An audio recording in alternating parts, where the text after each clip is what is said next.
ورحمة الله وبركاته. الحمد لله نحمده ونستعينه ونستغفره ونتوكل عليه. اللهم صل على محمد وعلى آل محمد كما صليت على آل إبراهيم إنك حميد مجيد. اللهم بارك على محمد وعلى آل محمد كما باركت على آل إبراهيم إنك حميد مجيد. يا أيها الذين آمنوا اتقوا الله حق تقاته فلا تموتن إلا وأنتم مسلمون. أعوذ بالله من الشيطان الرجيم. بسم الله الرحمن الرحيم. وأقم وجهك للدين حنيفا فطرة الله التي فطر الناس عليها لا تبديل لخلق الله ذلك الدين القيم ولكن أكثر الناس لا يعلمون. പ്രിയപ്പെട്ട സഹോദരന്മാരെ, സഹോദരിമാരെ, ഞാനിവിടെ ഖുർആന്റെ പാത വിശദീകരിക്കണമെന്നാണ് സംഘാടകർ ആവശ്യപ്പെട്ടത്.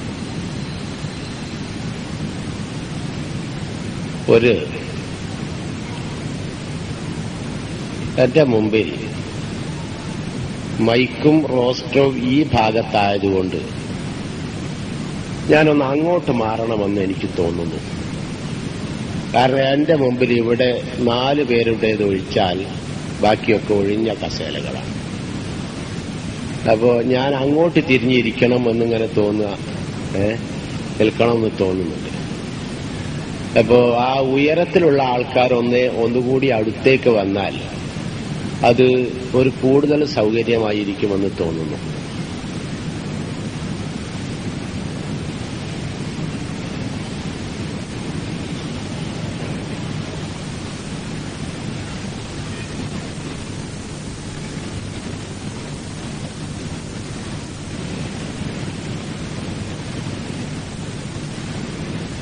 സഹോദരങ്ങളെ, ഞാൻ ആദ്യമായി ഒരു ചെറിയ സംഭവത്തിലൂടെ എന്റെ ഈ വിശദീകരണം തുടങ്ങാൻ ഉദ്ദേശിക്കുന്നു. നിത്യചൈതന്യയതി എഴുതിയ ഒരു ലേഖനത്തിൽ അദ്ദേഹത്തിന്റെ ഒരനുഭവം വിശദീകരിച്ചിരിക്കുന്നു. അത് പറഞ്ഞുകൊണ്ട് ഞാൻ തുടങ്ങാം. ബാംഗ്ലൂരിൽ അദ്ദേഹം താമസിക്കുന്ന കാലത്ത് റെയിൽവേ സ്റ്റേഷനിലേക്ക് പ്രവേശിക്കുന്ന ഗേറ്റിന്റെ അടുക്കൽ ഒരു അന്ധനായ മനുഷ്യൻ എന്നും യാചിക്കാനിരിക്കുന്നുണ്ടാകും. ആരോടും ഒന്നും ചോദിക്കുന്നത് കേൾക്കാറില്ല. ഇരിക്കും, മുമ്പിലൊരു പാത്രമുണ്ടാകും, ഒരു വിരിപ്പും, അത്രമാത്രം. പലരും അതിലെന്തെങ്കിലുമൊക്കെ ഇട്ട് പോകും. നിത്യചൈതന്യയതി ഇയാളെ ഒരു 4-5 ദിവസം ഇങ്ങനെ ഈ നല്ല സ്വഭാവത്തോടു കൂടിയ ഒരു യാചകനെ എന്തെങ്കിലുമൊക്കെ ഒച്ചയും വിളി ഉണ്ടാക്കിയിട്ട് ഇങ്ങനെയാണല്ലോ സാധാരണ എല്ലാവരും. അതല്ലാത്തൊരു പ്രത്യേക സ്വഭാവക്കാരനായ യാചകനെ കണ്ടപ്പോൾ മെല്ലെ അയാളെ കൈ പിടിച്ചിട്ട് ഒരു 2 ഉറുപ്പ്യ നോട്ട് അയാളുടെ കൈ പിടിച്ചിട്ട് അയാളെ കയ്യിൽ വെച്ചു. അപ്പങ്ങനെ യാചകൻ യതിയുടെ കൈയും മുറുകെ പിടിച്ചു, വിട്ടില്ല. അങ്ങനെ 2 പേരും പിടിച്ചുകൊണ്ട് നിൽക്കുന്നതിന്റെ ഇടയിൽ യതി ചോദിച്ചു, നിങ്ങൾ എന്തിനാ എന്റെ കൈ പിടിച്ചത് എന്ന് ചോദിച്ചു. അപ്പൊ ഇയാൾ തിരിച്ചു ചോദിച്ചു, നിങ്ങൾ എന്തിനാ എന്റെ കൈ പിടിച്ചത്? ഇന്നേ വരെ ഞാനിവിടെ ദീർഘകാലത്തോളം യാചിക്കാനിരുന്നിട്ട് ഒരു മനുഷ്യനും വലിച്ചെറിഞ്ഞ് എവിടെയെങ്കിലും തന്നേച്ചു പോവുക എന്നല്ലാതെ എന്റെ കൈ തൊട്ട് പിടിച്ചിട്ട് ഒരാളും എനിക്കൊരു കാശും തന്നില്ല. നിങ്ങൾ എന്തിനാ എന്റെ കൈ പിടിച്ചത്? എന്തോ ഒന്ന് നിങ്ങളുടെ മനസ്സിലുണ്ടല്ലോ, എന്നോടെന്തോ മറ്റുള്ളവരെക്കാൾ എന്തോ ഒരു ബന്ധം. എന്റെ കൈ പിടിച്ച് എനിക്ക് പണം തന്ന ആളോട് എനിക്ക് അതിനേക്കാൾ വലിയൊരു ബന്ധം. അതുകൊണ്ട് എന്നെ ആദ്യമായി എനിക്ക് ഭിക്ഷ തരുമ്പോൾ എന്റെ കൈ പിടിച്ച്, എന്നെ പരിഗണിച്ച് എന്റെ കൈ പിടിച്ച് കൈയിലൂടെ മനസ്സിലേക്ക് ഒരു സ്നേഹത്തിന്റെ പ്രഭാവം, ഒരു ഒഴുക്ക് സൃഷ്ടിച്ചു തന്ന നിങ്ങളുടെ കൈ ഞാൻ അത്ര പെട്ടെന്ന് വിടാൻ പറ്റില്ലല്ലോ. അങ്ങനെ കുറച്ചു നേരം അവർ സംസാരിച്ചിരുന്നു. പിന്നെ പോന്നു. പലപ്പോഴും കാണുമ്പോൾ പിന്നെ യതി അയാളോട് പറയും, ഞാൻ യതി, നിങ്ങളുടെ കൈ പിടിക്കണം എന്ന് പറഞ്ഞാൽ കൈ നീട്ടിക്കൂടും. അങ്ങനെ ഒന്നും കൈ പിടിച്ചു പോകും. അങ്ങനെ അപ്പോ നിങ്ങൾ ആ കൈ തൊട്ടതിൽ നിന്ന് ഒരു യാചകന്റെ കൈ പിടിച്ച് തൊട്ട് അയാൾക്കൊരു 2 ഉറുപ്പ്യ കൊടുത്തു. 2 ഉറുപ്പികയുടെ വിലയല്ല, അയാൾക്കൊരു 2 കോടി ഉറുപ്പികയുടെ വിലയാണ് അയാളുടെ മനസ്സിന് അതിനുണ്ടായത്. ഒരാത്മബന്ധം ആ കൈകളിലൂടെ പ്രസരിച്ചിരുന്നു എന്ന് നമ്മൾ മനസ്സിലാക്കിയല്ലോ. ഇത് സാധാരണ സമൂഹത്തിൽ താഴേക്കടയിലുള്ള മനുഷ്യന്മാരുടെ ഒരു പ്രത്യേക മാനസിക വ്യാപാരമാണ്.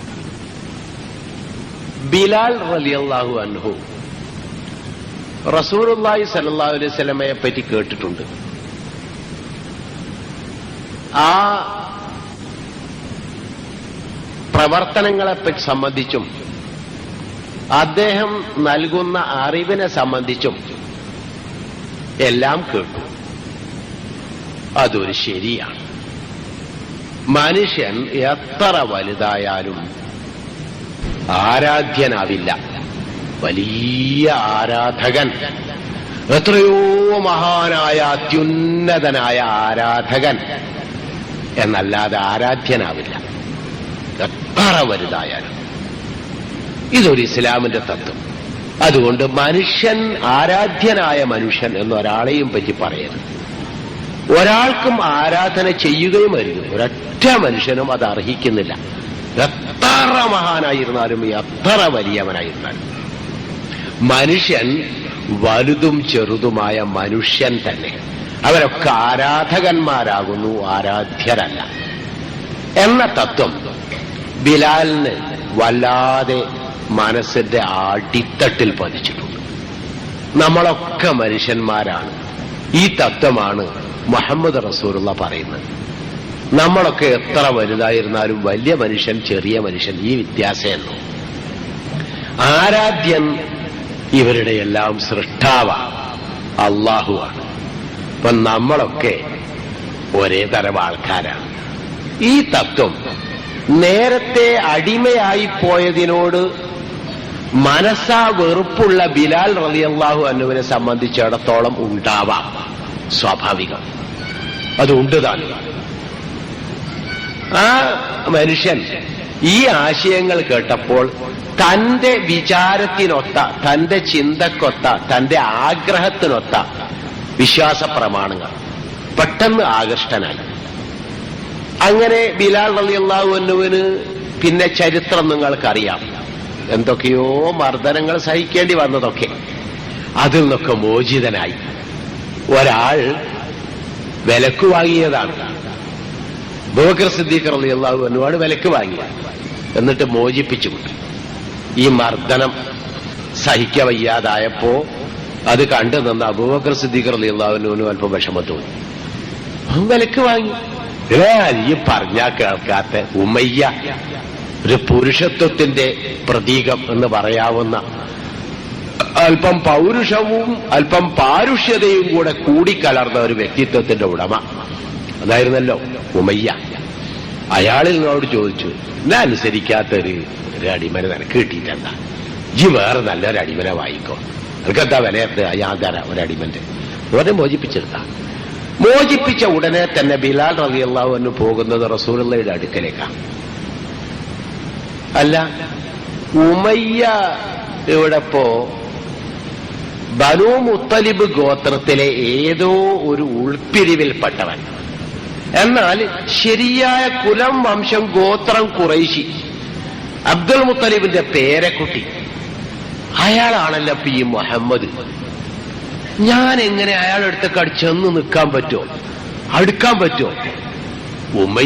ഉമ്മയ്യയെ തൊട്ടുപോയാൽ 40 അടി ഫർള. ഉമ്മയ്യക്ക് കൊട ചൂടി കൊടുക്കണം, ഉമ്മയ്യയെ തണലിൽ നിർത്തണം. അക്കൊടയുടെ തണലെങ്ങാനും അല്പം ബിലാലിന് വന്നു പോയാൽ ഉമ്മയ്യയോട് അടി കിട്ടും. അങ്ങോട്ടും ഇങ്ങോട്ടും നീങ്ങുമ്പോൾ ഉമ്മയ്യക്ക് വേണ്ടി കൊട അങ്ങോട്ടും ഇങ്ങോട്ടും നീക്കിക്കൊടുക്കണം. അതിലെങ്ങാനും ഒരു ഇത്തിരി തെറ്റിപ്പോയാൽ അടി കിട്ടും. ആ കൂട്ടത്തിൽ ഉമ്മയെ എങ്ങാനും തൊട്ടുപോയാലും അടി കിട്ടും. കാരണം താണവൻ. ഇവൻ തൊടാൻ പറ്റിയ മേനിയാണോ നമ്മുടെ തിരുമേനി? അതുകൊണ്ട് പാടില്ല. അതെല്ലാം കൂടെ അങ്ങനെയൊക്കെ ശീലിച്ച ഒരടിമ. ആ അടിമ ഇത്രയും മനസ്സിൽ ഇത്രയേറെ ആദരിക്കുന്ന, എന്നാൽ ഇവിടുത്തെ നാട്ടുകാര് അബ്ദുൽ മുത്തലിബിന്റെ പേരക്കുട്ടി എന്നറിയപ്പെടുന്ന മുഹമ്മദ് റസൂലുള്ള, കൊലം വംശം ഗോത്രം, ഇനിയാണെന്ന് അങ്ങോട്ട് നോക്കണ്ടേയില്ല, അതിനേക്കാൾ മെച്ചപ്പെട്ട അറബിയല്ല. ആ ഒരു മനുഷ്യന്റെ അടുക്കൽ എനിക്ക് ചെന്ന് നിൽക്കാവോ, തൊടാവോ? ഏതായിരുന്നാലും അടുത്തൊന്ന് പോയേ തീരും. തൊട്ടടുത്തേക്ക് ചെന്നു അസ്സലാമു അലൈക്കും എന്ന് പറഞ്ഞു. പറയേണ്ടത് നാവിൽ നിന്നും ആ അക്ഷരങ്ങൾ വ്യക്തമായി പുറത്തു വന്നിരുന്നോ ബഹുമാനാധിക്യം കൊണ്ട്? നമുക്ക് പറയാൻ കഴിയില്ല. ഏതായിരുന്നാലും അത് അങ്ങനെ തന്നെ പറഞ്ഞപ്പോൾ റസൂലിൽ നിന്ന് പ്രതികരണമുണ്ടായത് വഅലൈക്കും അസ്സലാം വറഹ്മത്തുള്ളാഹിയുടെ കയ്യും പിടിച്ചത്. ആ കൈ പിടിച്ചെടുത്ത് പിന്നെ ആ കൈ പിടിച്ചെടുത്തല്ല, പിന്നെ ചുമലിലൊന്ന് തൊട്ട് തലോടി, തലയിലൊന്ന് തടവി. ബിലാൽ നീയാണോ ഇത് എന്ന് ചോദിച്ചിട്ട് എല്ലാം ഒന്ന് തടവി, അങ്ങോട്ടും ഇങ്ങോട്ടും ഒക്കെ തലോടി. എന്നിട്ട് പിടുത്തം വിടാതെ തന്നെ അങ്ങനെ കുറച്ചു നേരം അങ്ങോട്ടും ഇങ്ങോട്ടും നടന്ന് വളരെ സമന്മാരെ പോലെ തോളിൽ കൈവച്ച് സംസാരിച്ച്. ബിലാൽ റളിയല്ലാഹു അൻഹുവിന് ആ പിടുത്തം വിടാൻ കഴിയുന്നില്ല. നബിയെ പിടിച്ച ആ പിടുത്തല്ലേ, അത് നബി പിടിച്ച പിടുത്തവും അതൊന്ന് ഒഴിവാക്കാൻ ബിലാൽ റളിയല്ലാഹു അൻഹുവിന് കഴിയുന്നില്ല. ഇപ്പിടുത്തം കൂടുതൽ മുറുക്കി പിടിക്കാനല്ലാതെ വിടാനും കഴിയുന്നില്ല. കാരണം എന്താണ് ഇപ്പം ഈ ചെയ്തിരിക്കുന്നത്?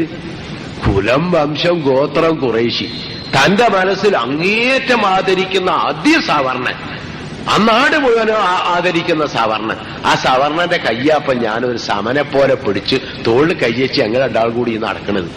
എങ്ങനെ പൈന്ന് ഒഴിവാകാൻ കഴിയാ? അതങ്ങനെ തന്നെ എന്തോ ആ കൈകളിലൂടെ, ആ ശരീരത്തിൽ തൊടുന്നു, അങ്ങോട്ടും ഇങ്ങോട്ടും ശരീരം തമ്മിൽ തൊടുന്നു.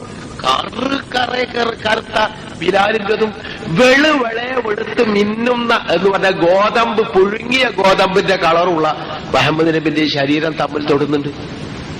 എന്തെങ്കിലും ഒരു വിഷമം അദ്ദേഹത്തിന് അനുഭവപ്പെടുന്നതായി തോന്നുന്നില്ല. അങ്ങനെ കുറെ ആട് നടന്നു.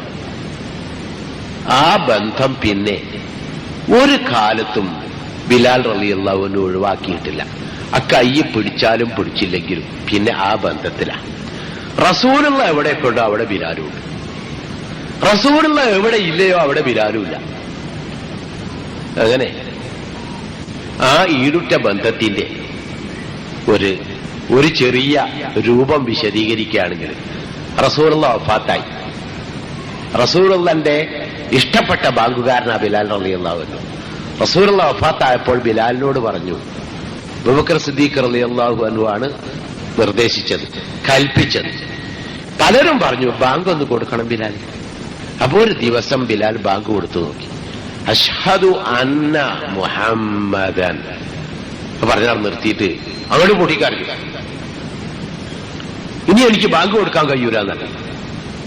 ആ വാക്ക് മുഴുവനായി ഉച്ചരിക്കാൻ എനിക്ക് ഇനി ജീവിതത്തിൽ സാധ്യമല്ല, അതുകൊണ്ട് ഞാൻ ബാങ്ക് കൊടുക്കൂല. അപ്പോ അബൂബക്കർ സിദ്ദീഖ് റളിയല്ലാഹു അൻഹുവിന് രോഗം മനസ്സിലായി. ബിലാൽ റളിയല്ലാഹു അൻഹു ഇങ്ങനെ വിട്ടാൻ പറ്റൂലല്ലോ എന്ന് വെച്ചു. ഒരു ദിവസം അല്പം ശക്തമായ അമീറുൽ മുഅ്മിനീന്റെ ഗൗരവത്തോടു കൂടി പറഞ്ഞു, ബിലാൽ ബാങ്ക് കൊടുക്കണം. അപ്പോ ബിലാൽ റളിയല്ലാഹു അൻഹു ചോദിച്ചു, അബൂബക്കർ സിദ്ദീഖ് എന്ന എന്നെ വാങ്ങി മോചിപ്പിച്ച എന്റെ സംതൃപ്തനായ യജമാനനായി ഞാൻ അംഗീകരിക്കേണ്ട ആളുടെ കൽപ്പനയോ അതോ അമീറുൽ മുഅ്മിനീന്റെ കൽപ്പനയോ? അബൂബക്കർ സിദ്ദീഖ് റളിയല്ലാഹു അൻഹു പറഞ്ഞു, അമീറുൽ മുഅ്മിനീന്റെ കൽപ്പനയാണെന്ന് വെച്ചോളൂ, നടപ്പിൽ വരുത്തണം. അപ്പോ അബൂബക്കർ സിദ്ദീഖ് റളിയല്ലാഹു അൻഹു, താങ്കൾക്കറിയില്ലേ ഞാൻ റസൂലുള്ളാഹി സ്വല്ലല്ലാഹു അലൈഹി വസല്ലം വഫാത്തായ ശേഷം ബാങ്ക് കൊടുത്തിട്ടില്ല? ശ്രവിക്കായികയല്ല, കഴിയായികയാണ്. അതുകൊണ്ട് ഞാൻ ഒഴിവാക്കിയതാണ്. അതുകൊണ്ട് അങ്ങ് തന്നെ നിർബന്ധിക്കരുത്. അപ്പോ അബൂബക്കർ സിദ്ദീഖ് റളിയല്ലാഹു അൻഹു കൊണ്ട് പറഞ്ഞു, ഞാൻ നിന്നെ നിർബന്ധിക്കുന്നു എന്ന്. രോഗം ചികിത്സിക്കുകയായിരുന്നു അബൂബക്കർ സിദ്ദീഖിന്റെ ഉദ്ദേശം. പക്ഷെ ബിലാൽ റളിയല്ലാഹു അൻഹു അടുത്ത ചോദ്യം തൊടുത്തുവിട്ടത് ഒരു വെട്ടിയുണ്ട പോലെ അബൂബക്കർ സിദ്ദീഖ് റളിയല്ലാഹു അൻഹുവിന്റെ ഹൃദയത്തിൽ പതിച്ചു. അങ്ങ് തന്നെ വില കൊടുത്ത് വാങ്ങി മോചിപ്പിച്ചത് അങ്ങേക്ക് അടിമയാക്കാൻ വേണ്ടിയായിരുന്നോ എന്ന് ചോദിച്ചു. അബൂബക്കർ സിദ്ദീഖ് റളിയല്ലാഹു അൻഹു ഞെട്ടിപ്പോയി. അല്ല ബിലാൽ, അല്ല, ഒരിക്കലുമല്ല. നീ പൂർണ്ണ സ്വതന്ത്രനാണ്. അമീർ മുഅ്മിനീന്റെ കൽപ്പന അത്ര ശക്തമായി നീ കണക്കിലാക്കേണ്ടതില്ല. ഒരു അബൂബക്കർ, സാധാരണ എന്റെ സുഹൃത്തായ ഒരു അബൂബക്കറിന്റെ കൽപ്പനയായി നീ മനസ്സിലാക്കിക്കോളൂ, എനിക്ക് കഴിയില്ലേ, ചെയ്യണ്ട എന്ന് പറഞ്ഞു. ശരി, പിന്നെ ബിലാൽ റളിയല്ലാഹു അൻഹു അവിടെയും ഇവിടെയും പല രംഗത്തും, പേർഷ്യയിലും ഇറാനിലും ഇറാഖിലും മൊറോക്കോവിലും ഇങ്ങനെ പല ഭാഗങ്ങളിലായി ദഅവത്തും ജിഹാദും യുദ്ധവും അങ്ങനെ എല്ലാം കൂടിയായിട്ട് ഇങ്ങനെ അങ്ങോട്ട് പോകും. മദീനയിലേക്ക് വരാറില്ല. മരിക്കാൻ വേണ്ടി മാത്രം മദീനയിലേക്ക് വന്നു, മരിച്ചു. ഒറ്റ ദിവസം തിരിച്ചു വന്നു, മരിച്ചു. അങ്ങനെ മദീനയിലേക്ക് വന്നു. റസൂലില്ലാത്ത ഒരു മദീനയിലേക്ക് ഞാൻ എങ്ങനെ വരും? അത് ബിലാലിന് ചിന്തിക്കാൻ സാധ്യമല്ല. ആ ബന്ധത്തിന്റെ തുടക്കം ഞാൻ നിങ്ങളുടെ മുമ്പിൽ പറഞ്ഞുവല്ലോ. ആ ബന്ധത്തിന്റെ തുടക്കം നിങ്ങളുടെ മുമ്പിൽ ഞാൻ പറഞ്ഞില്ലേ? ഇത് സാധാരണ മനുഷ്യൻ കൊതിക്കുന്നതാണ്. പ്രത്യേകിച്ച് തന്നെക്കാൾ താഴ്ന്ന പദവി ഉണ്ട് എന്ന് ജനസാമാന്യത്തിനിടയിൽ ആ കണക്കാക്കുന്ന ആൾക്കാർ കൊതിക്കുന്നതാണ്. മനുഷ്യന്റെ താല്പര്യം, ഇഷ്ടം, അത് വല്ലാത്തൊരു ചികിത്സയാണ്. ഒരു ടച്ചിങ് തെറാപ്പി എന്നതിന് നമുക്ക് പേര് പറയാം. അത് പലപ്പോഴും പലർക്കും കഴിയാത്തതും എന്നാൽ മനുഷ്യരെ മനുഷ്യരായി മനസ്സിലാക്കുവാൻ ഏറ്റവും പ്രായോഗികവുമാണ്. ഇത് ഞാൻ പറഞ്ഞു വെച്ചത് എന്തിനാണെന്ന് ചോദിച്ചാൽ, റസൂലുള്ളാഹി സ്വല്ലല്ലാഹു അലൈഹി വസല്ലം ജനങ്ങളോട് പെരുമാറിയിരുന്നത് മനുഷ്യന്റെ പ്രകൃതി എന്തോ അത് മനസ്സിലാക്കിക്കൊണ്ടാണ്. എന്താണ് മനുഷ്യന്റെ പ്രകൃതി മനസ്സിലാക്കിക്കൊണ്ട്. അതെന്താണ് അങ്ങനെ റസൂലുള്ള പ്രകൃതി മനസ്സിലാക്കിക്കൊണ്ട് പെരുമാറാൻ കാരണം? അത് ഇസ്ലാമിന്റെ തത്വം അങ്ങനെ ആയതുകൊണ്ടാണ്. ഇസ്ലാമിൽ ഏതൊരു കാര്യവും നിർബന്ധമാവട്ടെ, സുന്നത്താവട്ടെ, വിശ്വാസമാകട്ടെ, പ്രവർത്തനമാകട്ടെ, മാനുഷിക ബന്ധങ്ങളാവട്ടെ, കുടുംബ ബന്ധങ്ങളാകട്ടെ, വ്യാപാര ബന്ധങ്ങളാവട്ടെ, കരാറുകളാവട്ടെ, അതിൽ മനുഷ്യന്റെ പ്രകൃതിപരമായ ഒരു സാധാരണ രൂപമുണ്ടല്ലോ, ആ രൂപത്തോട് യോജിച്ചു തന്നെ നിൽക്കണം. നിർബന്ധമായി യോജിച്ചു നിൽക്കണം. വിയോജിക്കാൻ പാടില്ല എന്നൊരു തത്വശാസ്ത്രമുണ്ട്. അത് ഞാനോ അല്ലെങ്കിൽ ഏതെങ്കിലും പണ്ഡിതന്മാരോ ഉണ്ടാക്കിയ തത്വശാസ്ത്രമല്ല. അല്ലാഹു സുബ്ഹാനഹു വ തആല നമ്മളോട് പറഞ്ഞു തന്നൊരു തത്വശാസ്ത്രം. ഞാൻ ഇസ്ലാം നിങ്ങൾക്ക് നൽകുന്നതും നിങ്ങൾ ഇസ്ലാമിനോട് ആഭിമുഖ്യം പുലർത്തേണ്ടതും ഞാൻ നിങ്ങളെ എങ്ങനെയാണോ ഏതൊരു പ്രകൃതിയിലാണോ സൃഷ്ടിച്ചത് ആ പ്രകൃതിയോട് താതാത്മ്യപ്പെട്ടുകൊണ്ട് തന്നെ ഞാൻ സൃഷ്ടിച്ച പ്രകൃതിക്കൊരു മാറ്റം വരുത്തുക എന്ന പ്രശ്നമേ ഇസ്ലാമിലില്ല. വഅഖിം വജ്ഹക ലിദ്ദീനി ഹനീഫൻ. ഈ മാർഗത്തിൽ ഇസ്ലാം മതത്തിൽ നിങ്ങൾ ഈ മതത്തോട് നേർക്കുനേരെ ശുദ്ധ മനസ്കരായി ആഭിമുഖ്യം പുലർത്തുക. ശുദ്ധ മനസ്സെന്ന് പറഞ്ഞാൽ നിങ്ങളെ മനസ്സെങ്ങനെയാണോ അങ്ങനെ വക്രതയിലില്ല, വളവില്ല, അതിൽ അഭിനയമില്ല, അതിൽ കാണിക്കലില്ല, ഒന്നുമില്ല. നേർക്കുനേരെ നിങ്ങളെ മനസ്സെന്താണോ പ്രേരിപ്പിക്കുന്നത് അപ്രേരണ അനുസരിച്ച് വളരെ ശുദ്ധമായ നിഷ്കളങ്കമായ അവക്രമായ ഒരാഭിമുഖ്യം ഈ മതത്തോട് എന്ന് പറഞ്ഞാൽ അള്ളാഹു നിങ്ങളെ മനുഷ്യനെ ഏതൊരു പ്രകൃതിയിൽ സൃഷ്ടിച്ചുവോ ആ പ്രകൃതിയോട് താതാത്മ്യപ്പെട്ടുകൊണ്ട് അപ്രകൃതിയിലൂടെ അങ്ങനെ ആ പ്രകൃതിയിലൂടെ അള്ളാഹുവിന്റെ സൃഷ്ടിപ്പിന് മാറ്റം വരുത്തുക എന്ന പ്രശ്നമേ ഇല്ല. ദാലിക ദീനുൽ ഖയ്യിം. അതാണ് നിലനിൽക്കുന്ന മതം. ഏത്? പ്രകൃതിയോട് താതാത്മ്യപ്പെട്ട്. പ്രകൃതിക്കെതിരാണ് മതമെങ്കിൽ ആരെങ്കിലുമൊക്കെ ഏതാനും നാൾ കൊണ്ടു നടന്നെന്ന് വരും. എല്ലാവരും എന്നും കൊണ്ടു നടക്കില്ല. എല്ലാവരും എന്നും കൊണ്ടു നടക്കേണ്ട മതമാണ് എന്നതിനാൽ അത് സൃഷ്ടിച്ച പ്രകൃതിയോട് യോജിച്ചിരിക്കണം. സൃഷ്ടിച്ച പ്രകൃതിക്ക് മാറ്റം വരുത്തുക എന്ന പ്രശ്നമേ ഉണ്ടാകാൻ പാടില്ല. ദാലിക ദീനുൽ ഖയ്യിം വലാകിന്ന അക്സറൻ നാസി ലാ യഅലമൂൻ. പക്ഷേ ഭൂരിഭാഗം മനുഷ്യരും ഇസ്ലാം ഇങ്ങനെയാണെന്ന് മനസ്സിലാക്കിയിട്ടേയില്ല. ഇസ്ലാം മനുഷ്യന്റെ പ്രകൃതി ഏതോ അതിനോട് താതാത്മ്യപ്പെട്ടുകൊണ്ട് തന്നെ നിൽക്കണം. അല്ല, പ്രകൃതിയിലൂടെ തന്നെ ആയിരിക്കണം ഇസ്ലാമിനോട് ആഭിമുഖ്യം പുലർത്തുന്നത്. പ്രകൃതിക്ക് മാറ്റം വരുത്തിക്കൊണ്ട് ഒരു ഇസ്ലാമിക ചിന്ത പോലുമില്ല. മനുഷ്യ പ്രകൃതിയോട് യോജിച്ചിരിക്കണം മതത്തോടുള്ള ആഭിമുഖ്യം. അപ്പൊ മതത്തിന്റെ നിയമങ്ങളോ, ആ നിയമങ്ങളും 100% മനുഷ്യ പ്രകൃതി. അത് മനുഷ്യന് മനുഷ്യന്റെ പ്രകൃതിയും ഉണ്ടാവും, മൃഗപ്രകൃതിയും ഉണ്ടാവും, മൃഗത്തെക്കാൾ മോശമായ പ്രകൃതിയും ഉണ്ടാവും. അത് പ്രകൃതിയല്ല, പ്രകൃതിക്ക് വളവ് വരുത്തുകയാണ്.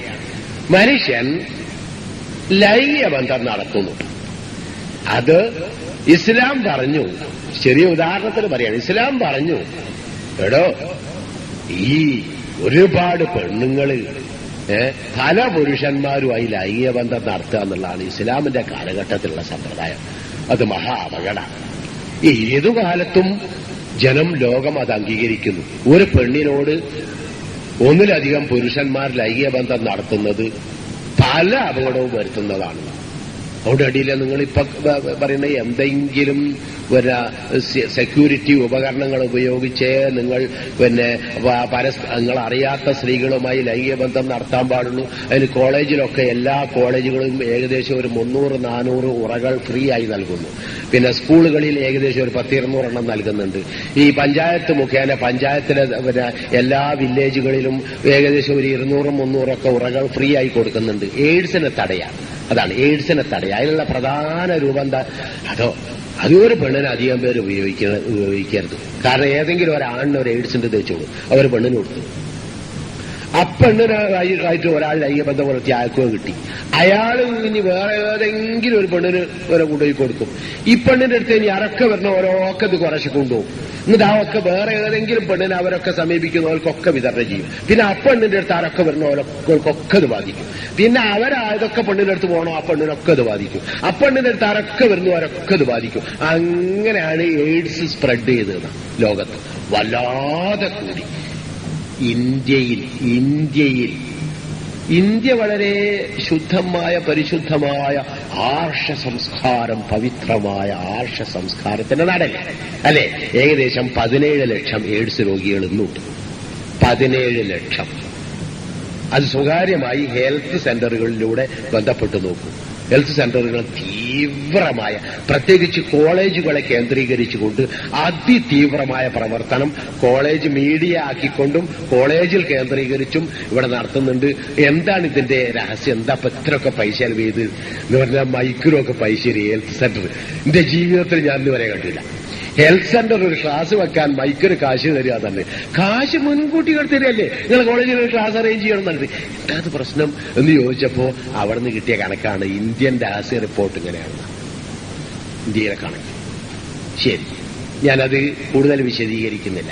അപ്പൊ ഇസ്ലാം പറഞ്ഞു അങ്ങനെ വന്നിട്ട് ഒരു പെണ്ണിന് ഒരാണെ ഉപയോഗിക്കാൻ പാടും, ഒറ്റാണ്. അപ്പൊ 2 പെണ്ണുണ്ടെങ്കിലോ? ഇന്ത്യയിലെ കണക്ക്. ശരി, ഞാനത് കൂടുതൽ വിശദീകരിക്കുന്നില്ല. അപ്പൊ ഇസ്ലാം പറഞ്ഞു അങ്ങനെ വന്നിട്ട് ഒരു പെണ്ണിന് ഒരാണെ ഉപയോഗിക്കാൻ പാടും, ഒറ്റാണ്. അപ്പൊ 2 പെണ്ണുണ്ടെങ്കിലോ? 2 പെണ്ണുണ്ടെങ്കിലും ഒരാണെ ഉപയോഗിക്കാൻ പാടും. ഒരാൾ ഉപയോഗിക്കാനുള്ള സമ്പ്രദായമില്ല. 3 പെണ്ണുണ്ടെങ്കിലും അതും ഒരാണെ ഉപയോഗിക്കാൻ പാടുള്ളൂ, രണ്ടാമതൊരാണ് അടുത്ത് വരാൻ പാടില്ല. 4 പെണ്ണുണ്ടെങ്കിലും 4 പെണ്ണിനെ ഒരാണെ ഉപയോഗിക്കാൻ പാടുള്ളൂ, വേറൊരാണ് പറയുന്നത്. അയാൾ നിർത്തി. എന്നാലും മതിയാണ് ഞാൻ നിർത്തി. അക്ക നിർബന്ധമായും വേറെടുത്തം പറയുന്നത്. വേറെടുത്തം വരാതിരിക്കെങ്കിൽ എന്ത് വേണം? അതോ ഡോക്യുമെന്റ് റൈറ്റ് എനിക്ക് കിട്ടണം. ഞാൻ എന്റെ പെണ്ണിന്റെ അടുക്കൽ വേറൊരാൾ വരാതിരിക്കണമെങ്കിൽ എനിക്ക് എന്റെ അവകാശം കിട്ടണം. അതിന് വാപ്പാനോട് ഇങ്ങ് വാങ്ങുക. ഇതാ ഈ ഞാൻ ഭാര്യയായി സ്വീകരിച്ചിരിക്കുന്നു, ഇനി ഒരുത്തനും ഇങ്ങോട്ട് വരാൻ പാടില്ല, ഒരുത്തനും ഇനി ഇങ്ങോട്ട് വരാൻ പാടില്ല. ആ നിയമം അവിടെ പാലിച്ചു ഇസ്ലാമിൽ. അങ്ങനെ അല്ലാതെ വാപ്പയോടോ അതുപോലത്തെ രക്ഷിതാക്കളോടോ നേരിട്ട് അധികാരപത്രം എഴുതി വാങ്ങുകയോ വാക്കാൽ പറയുകയോ ചെയ്തുകൊണ്ടേ ഒരു പെണ്ണിനെ സ്വീകരിച്ചോളൂ ലൈംഗിക ബന്ധത്തിന്. ആ പെണ്ണിന്റെ അടുക്കൽ വേറെ ഒരുത്തനോട് വരാൻ പാടില്ല. കാരണം ഒരാൾക്ക് ഇടിച്ചു കൊടുത്ത് വേറെ ആൾക്കൂടെ ഇടിച്ചു കൊടുക്കാൻ പാടില്ല, വേറെ ആൾക്കൂടെ കല്യാണം കഴിച്ചു കൊടുക്കാൻ പാടില്ല. അത് ഇസ്ലാം വെച്ചു. അങ്ങനെ ഇനി വേറെ ആളും വരാൻ പാടില്ല. അപ്പൊ പ്രകൃതി അവിടെ പാലിച്ചിരിക്കുന്നു. ഏത്? കല്യാണം കഴിക്കണം ഒരാൾക്ക്, അംഗീകരിച്ചു. ഇനിയോ കല്യാണം കഴിച്ച് ലൈംഗികബന്ധം പുലർത്തണം, അതിന് കല്യാണം കഴിക്കാം. അത് അംഗീകരിച്ചു കൊടുത്തോളൂ. നിങ്ങളെ തല്ലിട്ടാവരുത്. തല്ലുണ്ടാവരുത്, നിങ്ങൾക്ക് ആരോഗ്യം സംരക്ഷിക്കാൻ കഴിയണം, സമൂഹത്തിന്റെ ആരോഗ്യവും സംരക്ഷിക്കണം. ഒരു ദിവസം നേരം വെച്ച് നോക്കുമ്പോ ഇപ്പൊ 20 ലക്ഷമായിട്ടുണ്ട് അത്ര എയ്ഡ്സ് രോഗികൾ എന്ന് പറയരുത്. പിറ്റേ ദിവസം നേരം വെക്കുമ്പോൾ ഇപ്പൊ 26 ലക്ഷമായിട്ടുണ്ട് അത്ര എന്ന് പറയരുത്. അതുപോലെ പല രോഗങ്ങളും ഉണ്ടാകരുത്. അതുപോലെ ഇങ്ങനെ പറയരുത്. ഓരോ ദിവസം നേരം വെക്കുമ്പോൾ ഇതിങ്ങനെ ലക്ഷങ്ങൾ കൂടി പറയരുത്. അപ്പൊ അങ്ങനെ ഒരു വശമുണ്ട്. അങ്ങനെ ഒരുപാട് വശങ്ങളുണ്ട്. ഒന്നല്ല, ഒരു 100 വശങ്ങളുണ്ട് ഈ സമൂഹത്തിന്റെ സമാധാനത്തിന് വേണ്ടി. അങ്ങനെ വെച്ചു. എന്നാൽ ആരെങ്കിലും ഒരാളോട് കല്യാണം കഴിക്കരുത് എന്ന് പറഞ്ഞാലോ അത് ശരിയാവൂല. റസൂലുള്ളാഹിന്റെ അടുക്കൽ ഒരാൾ വന്നിട്ട് പറഞ്ഞു, ഞാൻ കല്യാണം കഴിക്കുന്നില്ല, പിന്നെ കല്യാണം കഴിക്കുമ്പോ കുട്ടികളായി, അപ്പൊ കുടുംബമായി, അതിന് വേണ്ടി അധ്വാനിക്കണം, എനിക്ക് ഇബാദത്ത് എടുക്കാൻ നേരം കിട്ടൂല. അവരുടെ നബി പറഞ്ഞ എന്താണ്? ഞാനാണ് അത്തഖാക്കും ലില്ല, നിങ്ങളിൽ ഏറ്റവും വലിയ അള്ളാഹുവിനോട് ഭക്തി കാണിക്കുന്ന മനുഷ്യൻ ഞാനാണ് കേട്ടോ. മുഹമ്മദ് എന്ന ദൂതൻ ഞാനാണ് ഏറ്റവും വലിയ ഭക്തി കാണിക്കുന്നത്. ഞാൻ കല്യാണം കഴിച്ചിട്ടുണ്ട്, എനിക്ക് കുടുംബമുണ്ട്, എനിക്ക് കുട്ടികളുണ്ട്, ഞാൻ അവർക്ക് വേണ്ടി ഭക്ഷണം ഉണ്ടാക്കുന്നുണ്ട്. അങ്ങനെയാണ് ജീവിക്കുന്നത്. അങ്ങനെ ജീവിച്ചില്ല ഇതിന്റെ കൊടുത്ത് പെടൂല. സുന്നത്തി ഫലൈസ മിന്നി. ഈ ജീവിത സമ്പ്രദായം ഇഷ്ടപ്പെടാത്തവൻ നമ്മളെ കൊടുത്ത് പെടൂല എന്ന് പറഞ്ഞാൽ മുസ്ലിം സൊസൈറ്റി പോലും പെടൂല. മാപ്പള എന്ന് പറയുന്നത് മാപ്പള മുസ്ലിം പോട്ടെ, മാപ്പള എന്ന് പറഞ്ഞ വിഭാഗത്തിൽ പോലും പെടൂല എന്നാണ്. അപ്പൊ അത് പഠനമെങ്കിലും ഇങ്ങനെ വേണം. ഈ സമൂഹത്തിൽ പഠനമെങ്കിലും എന്റെ ഈ സമ്പ്രദായം സ്വീകരിക്കണം എന്നാണ് പറഞ്ഞിരിക്കുന്നത്. അപ്പൊ ഞാൻ പറഞ്ഞു വന്ന് എന്താണെന്ന് ചോദിച്ചാൽ, ഏത് നോക്കിക്കോ, ഇത് ഞാൻ ഒറ്റവാക്കിൽ ഇങ്ങനെ പറഞ്ഞുതരാം. ഇസ്ലാം നിർബന്ധമാണ് എന്ന് പറഞ്ഞ ഏതെങ്കിലും ഒരു കാര്യം, ഒരൊറ്റ കാര്യം എടുത്തിട്ട് അയ്യേ അത് ഇസ്ലാം നിർബന്ധിക്കാൻ പാടില്ലായിരുന്നു എന്ന് മനുഷ്യബുദ്ധിക്ക് തോന്നുന്ന ഏതെങ്കിലും ഒരു കാര്യം ഉണ്ടോ എന്ന് എടുത്തു നോക്കി. ശരി, ഇസ്ലാം നിരോധിച്ച കാര്യം, പാടില്ല എന്ന് നിരോധിച്ച കാര്യം അയ്യേ അത് ഇസ്ലാം നിരോധിച്ചു കളഞ്ഞല്ലോ, അത് പാടില്ലായിരുന്നു, അത് നിരോധിക്കരുതായിരുന്നു എന്ന് മനുഷ്യബുദ്ധി പറയുന്ന ഏതെങ്കിലും ഒരു വശമുണ്ടോ? എന്തെങ്കിലും ഒരു കാര്യം. ശരി, ഇനി ഇസ്ലാം അനുവദിച്ച കാര്യങ്ങൾ നോക്കൂ. അത് മനുഷ്യത്വത്തിനെതിരായിപ്പോയി, മോശമായിപ്പോയി എന്ന് പറയാൻ തോന്നുന്ന എന്തെങ്കിലും ഒന്നുണ്ടോ? എന്തെങ്കിലും ഒന്ന്. അത് പറയുമ്പോഴാ തോന്നല് എന്ത് പറഞ്ഞതൊക്കെ അംഗീകരിച്ചു, എന്നാലെങ്ങനെ 4 പെണ്ണ് കെട്ടാൻ അനുവദിച്ചു ഒന്ന് ചോദിക്കുക. അത് മോശമായിപ്പോയില്ല, അത് അനുവാദല്ലേ?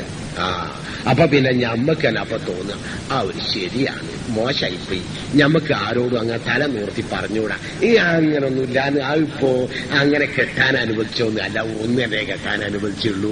പിന്നെന്താ, പിന്നെ കുടുങ്ങിയ ഘട്ടത്തിലെത്തുമ്പോ ഇപ്പോ അങ്ങനൊക്കെ പോണ്, അല്ലാതെ ഇസ്ലാം അങ്ങനെ അനുവദിച്ചൊന്നുമല്ല. അതിന് കുറെ കണ്ടീഷനുകളൊക്കെ ഉണ്ട്. എന്താ കണ്ടീഷൻ? ഓൻ ആവശ്യമുണ്ട് എന്നുള്ളത്. അല്ലാണ്ട് എന്താ കണ്ടീഷൻ? ഓന് പെണ്ണിനെ ആവശ്യമുണ്ട് എന്ന ഏക കണ്ടീഷൻ. 2ാമത് പെണ്ണെട്ടാണ്, 3ാമത് പെണ്ണെട്ടാണ്, 4ാമത് പെണ്ണെട്ടാണ് ഒക്കെയുള്ള ഒറ്റ കണ്ടീഷൻ, ഓന് പെണ്ണിന് ആവശ്യമുണ്ട്. ആ പെണ്ണിനെ ആവർത്തന വിരസത ഒഴിവാക്കാൻ വേണ്ടി വേറൊന്നിനെ മാറിപ്പിടിക്കാനല്ല കേട്ടോ. ആദ്യത്തെ പെണ്ണിനെ നിന്നുള്ള ബന്ധത്തിലെ ആവർത്തന വിരസത ഒഴിവാക്കാൻ വേണ്ടി വേറൊന്നിനെ മാറിപ്പിടിക്കാനല്ല. പിന്നെന്തിനാണ് 2 ആവശ്യം ഉണ്ടാകുന്നത്? ഒരാൾക്ക് ഒന്ന് മതിയാവാതിരിക്കാൻ 2 ആവശ്യം ഉണ്ടാകുക. അപ്പോഴേ 2 കൊണ്ടിട്ട് അത് നിർബന്ധം, ഒറ്റ കണ്ടീഷൻ.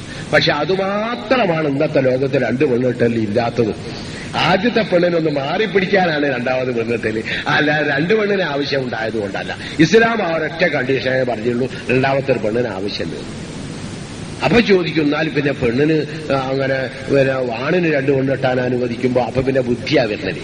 ബുദ്ധി ഇങ്ങനെ തിളച്ചു വരികയല്ലേ, മറഞ്ഞു വരികയല്ലേ. അപ്പൊ എന്നാ പെണ്ണിനും അങ്ങനെ അനുവദിക്കണ്ടേന്നൊക്കെ ചോദിക്കും. അതെന്ത് ന്യായാണ്? അതെന്തൊരു ന്യായ? പെണ്ണാണ്, ആണാ പ്രസവിക്കാൻ പോല്? അല്ലെ അതോ പെണ്ണോ? ആണിനാ മെൻസസ് ഉണ്ടാല് അതോ പെണ്ണിനോ? പ്രകൃതിപരമായി ആർക്കാ കൂട്ടരിൽ ലൈംഗിക ബന്ധം നടത്താൻ പറ്റാത്ത അവസ്ഥ ഉണ്ടായാലും ആണിനാ? ആണ് 365 ദിവസം ഉണ്ട്, 67 ദിവസവും ലൈംഗികമായി സന്നദ്ധനല്ലേ? പെണ്ണിനല്ലേ മെൻസസ് ഉണ്ടായാലും പ്രസവിക്കാൻ പോല്, ഗർഭം ചുമക്കല് ഒക്കെ പെണ്ണല്ലേ? പിന്നെ ഓക്ക് ഇനി 2 ഭർത്താവിനെയും കൂടി കൊടുത്താൽ തമ്പുരാനായോനെ ഇനി എന്തൊക്കെ പേക്കൂത്താവലുണ്ടാക്കുക എന്നുള്ളത് പറയാൻ പറ്റുമോ? അവന് കൊടുക്കുകയാണെങ്കിൽ കൊടുക്കേണ്ട ആർക്കാ? ആണ് തന്നെ അനുവാദം കൊടുക്കേണ്ട 2 കൊണ്ടെത്താൻ. അതിൽ പിന്നെന്ത് ബുദ്ധിയാ? അതന്നെ ഒരു ബുദ്ധി. അപ്പൊ അതാ പറഞ്ഞ മനുഷ്യബുദ്ധി. പക്ഷെ അവിടെ നമ്മളെ കോടിക്കൊടുക്കരുത്. മുസ്ലിങ്ങളിൽ അതൊരു ബോറായിപ്പോയി ഇസ്ലാമിൽ, അതുകൊണ്ടായി എങ്ങനെ ഇല്ലാതാക്കാൻ നോക്കി. അങ്ങനെ ഒന്നും ഇസ്ലാം അനുവദിച്ച അല്ല. ധൈര്യമായി പറഞ്ഞോളൂ. ഇനി എന്തിനാ അനുവദിച്ചതെന്ന് വെച്ചാല് ചെറിയൊരു കാര്യം പറഞ്ഞാൽ മതി. എന്റെ പുരയിൽ 4 ആൺകുട്ടികളുണ്ട്. 4 ആൺകുട്ടികളോടും ഞാൻ കർശനമായി വിലക്കിയിരിക്കുന്നു. എടാ, അങ്ങാടി പോയി ബിസ്ക്കറ്റ് കടകളിലോ അല്ലെങ്കിൽ മറ്റേ ബേക്കറി കടകളിലോ പോയി അലുവ, ബിസ്ക്കറ്റ്, റൊട്ടി, ജിലേബി, ലഡു ഇതൊന്നും വാങ്ങി തിന്നാൻ പാടില്ല ഒരു കാരണവശാലും. ഹോട്ടലിൽ കയറി ബിരിയാണിയോ കോഴിയോ മീനോ ഒന്നും യാതൊരു കാരണവശാലും തിന്നാൻ പാടില്ല. തിന്നാൽ അടിച്ച് കയ്യാൻ ഒടിച്ചടി, അല്ലെ കാലിയാൻ ഒടിച്ചടി എന്ന് പറഞ്ഞാൽ പിന്നെ എന്ത് വേണമെന്നറിയോ? പൊരയിൽ ഇടയ്ക്കിടയ്ക്ക് ബിരിയാണി ഉണ്ടായി കൊടുക്കണം, ഇടയ്ക്കിടയ്ക്ക് ലഡു ഉണ്ടായി കൊടുക്കണം, ഇടയ്ക്ക് ജിലേബിയും വാങ്ങിക്കൊണ്ട് കൊടുക്കണം. അങ്ങനെ എല്ലാം പൊരയിൽ വാങ്ങിക്കൊണ്ട് കൊടുക്കണം. അല്ല, ഞാൻ പുറത്തുള്ള നിരോധം ആ ശക്തിയുടെ ഊക്കുകൊണ്ട് അവിടെ നിൽക്കൂല. അതൊക്കെ പൊരയിൽ ആവശ്യത്തിന് കുട്ടിക്ക് ആഗ്രഹം തോന്നുമ്പോഴൊക്കെ പൊരയിൽ എത്തിച്ചു കൊടുത്താൽ, അല്ലെ പൊരയിൽ ഉണ്ടാക്കി കൊടുത്താൽ അതിൽ നിലനിർത്താം. അതുപോലെ ഒരന്യ പെണ്ണിനെടുക്കുന്നതിനെ കണ്ട് ഒരു കൊന്നുകളിയും എറിഞ്ഞു കൊന്നുകളിയാണ്. അന്നെ മനുഷ്യൻ കാണെ എറിഞ്ഞ് കൊന്നുകളിയും, കല്ലെടുത്ത് എറിഞ്ഞിട്ട് എന്ന് പറഞ്ഞാൽ പിന്നെ എന്നാ പിന്നെ പൊരയിൽ അനുവദിക്കണം. പുറത്തു പോകാൻ പാടില്ല എന്നാ പിന്നെ അകത്തത് അനുവദിക്കണ്ടേ? എന്നെ ഇസ്ലാം ചെയ്തിട്ടുള്ളൂ. പുറത്തിറങ്ങിയാൽ കൊന്നുകളയുന്നതാണ്. ലൈംഗിക ബന്ധത്തിന് പുറത്തിറങ്ങിയാൽ കൊന്നുകളയുന്നവൻ അകത്തത് അനുവദിച്ചു. അതിന് കൂടുതൽ എന്താ, ഒരു വളരെ പ്രായോഗികമായ ഒരു തത്വശാസ്ത്രമല്ലേ എന്ന് പറഞ്ഞാൽ പ്രകൃതിയോട് ഏറ്റവും യോജിച്ചൊരു തത്വശാസ്ത്രം. പിന്നെ അത് അയ്യേ അങ്ങനൊന്നും അല്ലാതെ തന്നിട്ട് ഇങ്ങനെ അമ്മയ്ക്ക് തന്നെ ഒരു വിഷമം തോന്നണ്ടോ? ഞാൻ പറഞ്ഞു വരുന്നത്, ഇനിയിപ്പോ ഞമ്മക്കിപ്പോ പലപ്പോഴും ഈ കോസ്റ്റൽ ഏരിയയിൽ ഒരു പ്രത്യേക സ്വഭാവമുണ്ട്. അവിടെ ആണുങ്ങളൊക്കെ പെണ്ണുങ്ങളെ പുതിയാപ്പിളാരാ. എന്താ ജോലി വെച്ചാൽ ഭർത്താവ് ഉദ്യോഗം എന്നാ പേര് പറയും. അത് അറിയുന്നാലോട്ടാ പറയല്. അപ്പൊ അവിടെ ആവുമ്പോ ഞാൻ രണ്ടാമതൊരു കല്യാണം കഴിച്ചാൽ എന്ത് ചെയ്യുമെന്ന് ചോദിച്ചു. ഒരു കഴിച്ചോളന്നില്ല കൂട്ടരെ, അത് വേറെ കാര്യം. അതുകൊണ്ട് ഇസ്ലാമിന് മോശം പറയണ്ട കേട്ടോ. അത് കഴിക്കേണ്ടത് വെച്ചേക്കാന്ന് മാത്രം, പ്രായോഗികമല്ല. അവിടെ ചെയ്യണ്ട എന്ന് വെച്ചേക്കണമെന്നല്ല. എന്താ വേറെ പ്രശ്നമൊന്നും. ഇപ്പൊ ഞാൻ പറഞ്ഞു വന്നത് എന്താന്ന് ചോദിച്ചാൽ, ഏതൊരു പ്രശ്നം നമ്മൾ എടുത്തു നോക്കിയാലും ഇങ്ങനെയാണ്. പ്രകൃതി, മനുഷ്യന്റെ പ്രകൃതി, അതാണ് മതത്തിന്റെ നിയമം. അത് ചെയ്യണമെന്ന് പറഞ്ഞതാവട്ടെ, ചെയ്യരുതെന്ന് പറഞ്ഞതാകട്ടെ, അതങ്ങനെ തന്നെ ഇസ്ലാം അങ്ങോട്ട് ശരിക്കും എല്ലാ നിയമങ്ങളിലും പാലിച്ചിരിക്കുന്നു. നമ്മളെ മനസ്സിലാക്കിയേ വേണ്ടു. ഇനി തത്വം എടുത്തു നോക്കി നിങ്ങൾ. ഒരാള് വലിയ കുലത്തിൽ ജനിച്ചു, കുലം വംശം ഗോത്രം കുറേശ്ശിയായി. അങ്ങനെ ഒരാൾ ജനിച്ചാൽ ഓൻ ആരാധ്യനാണ്. അതുകൊണ്ട് ബാക്കിയുള്ളവരൊക്കെ പോയിട്ട് ഓനെങ്ങനെ തലകുനിച്ച് മനസ്സ് വളച്ചിങ്ങനെ നിന്നോളണം എന്ന് പറയുമ്പോൾ അത് മനുഷ്യത്വത്തോട് യോജിക്കുന്നില്ല. മനുഷ്യന് കറുത്തും വെളുത്തൊക്കെ ഉണ്ടാവും പുറമെ, എന്നാ ഉള്ളിലെ കറുപ്പും വെളുപ്പും കാര്യമായി പരിഗണിക്കേണ്ടത്. അതല്ലേ മനുഷ്യത്വം? ഉള്ളിലെ കറുപ്പുണ്ടായാൽ പുറമെ വെളുത്തിട്ട് വലിയ കാര്യമൊന്നുമില്ല. വെള്ളപൂശിയ സെമിത്തേരി പോലെ വന്നിട്ട് എന്താ കാര്യം? ഉള്ളിന് വെളുപ്പ് വേണം, പുറം കറുത്തതായിരുന്നാലും. ഇതാണല്ലോ മനുഷ്യന്റെ തത്വം. അപ്പൊ ആ മനുഷ്യനോട് യോജിച്ച നിലയിൽ എന്താ പറയേണ്ടത്? അതോ ഇന്ന ഹാദിഹി ഉമ്മത്തുക്കും ഉമ്മത്തൻ വാഹിദത്തൻ വഅന റബ്ബുക്കും ഫഅ്ബുദൂൻ തന്നെ. ഇക്കാണുന്ന മനുഷ്യൻ കറുത്തവനാട്ടെ, വെളുത്തവനാട്ടെ, ബ്രിട്ടീഷുകാരനാട്ടെ, അമേരിക്കക്കാരനാട്ടെ, ഫ്രാൻസുകാരനാട്ടെ, ജാപ്പാൻകാരനാകട്ടെ, ഇന്ത്യക്കാരനാകട്ടെ, മെഡിറ്ററേനിയൻ ദേശങ്ങളിലുള്ളവനാകട്ടെ, ഇനി കാടുകളിലുള്ളവനാകട്ടെ, ആഫ്രിക്കക്കാരനാകട്ടെ, ഓസ്ട്രേലിയക്കാരനാകട്ടെ, മനുഷ്യനൊക്കെ ഒന്ന് ഒറ്റ ജാതി, മതം വാഹിദത്തൻ, ഒരൊറ്റ മനുഷ്യ സമൂഹം.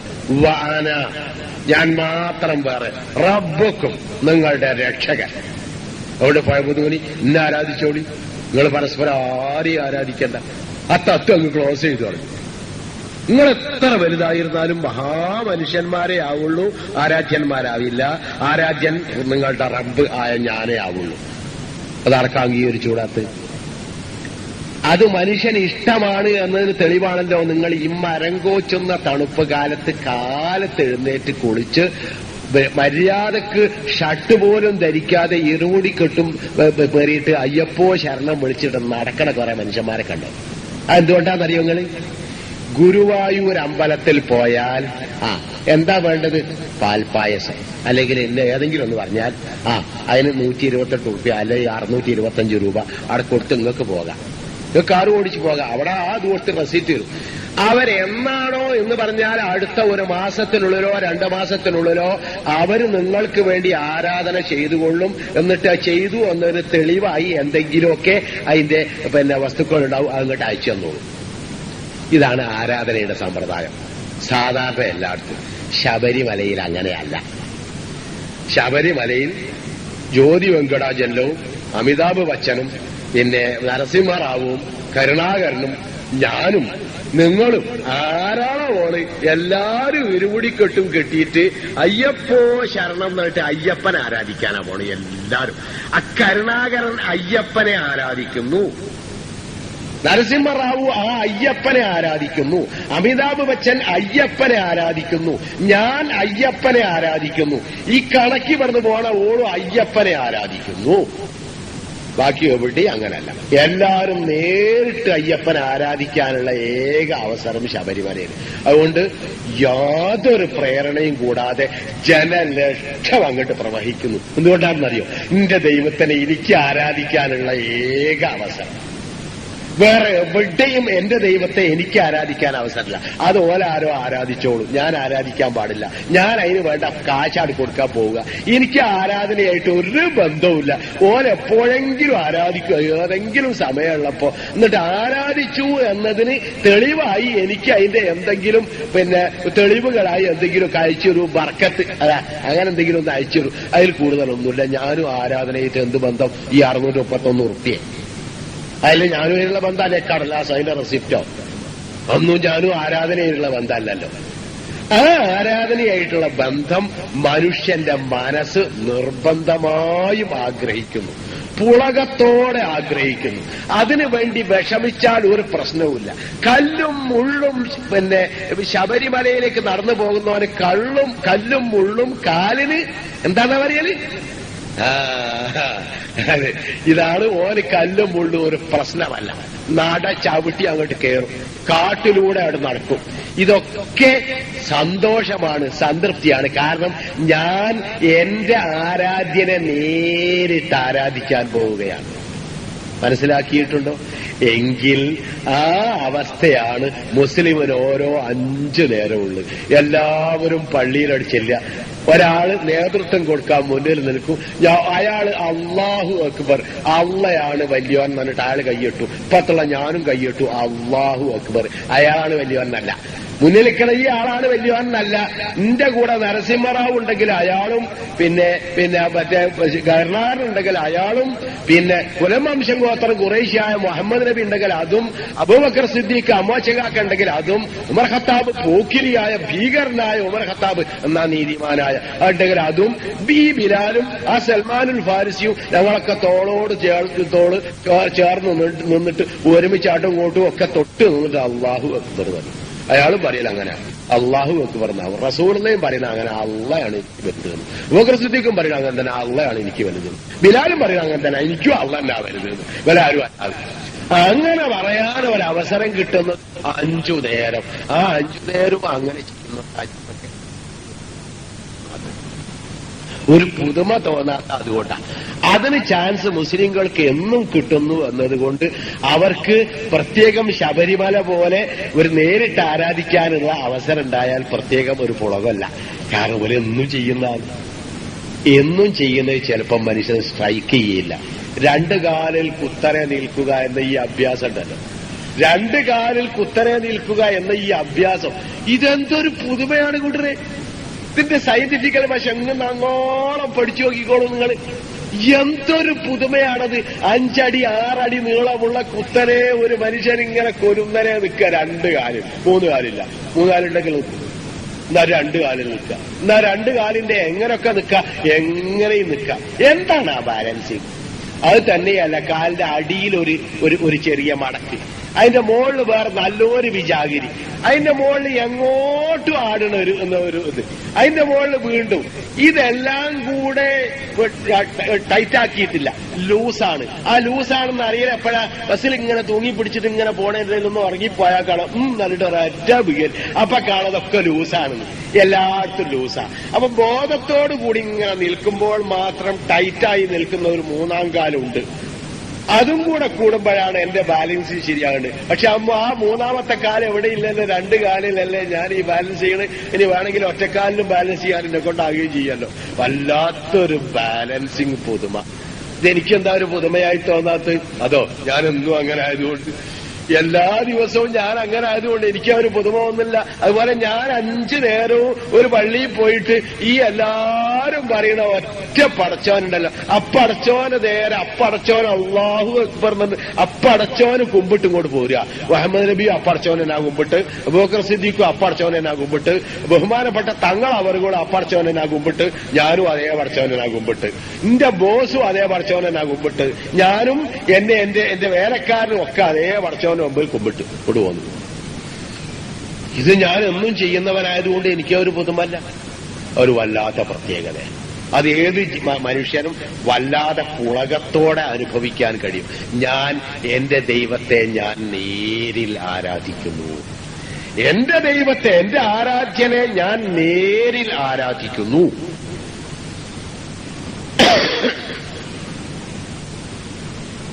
പിന്നെ ഗണപതി പാല് കുടിച്ചു.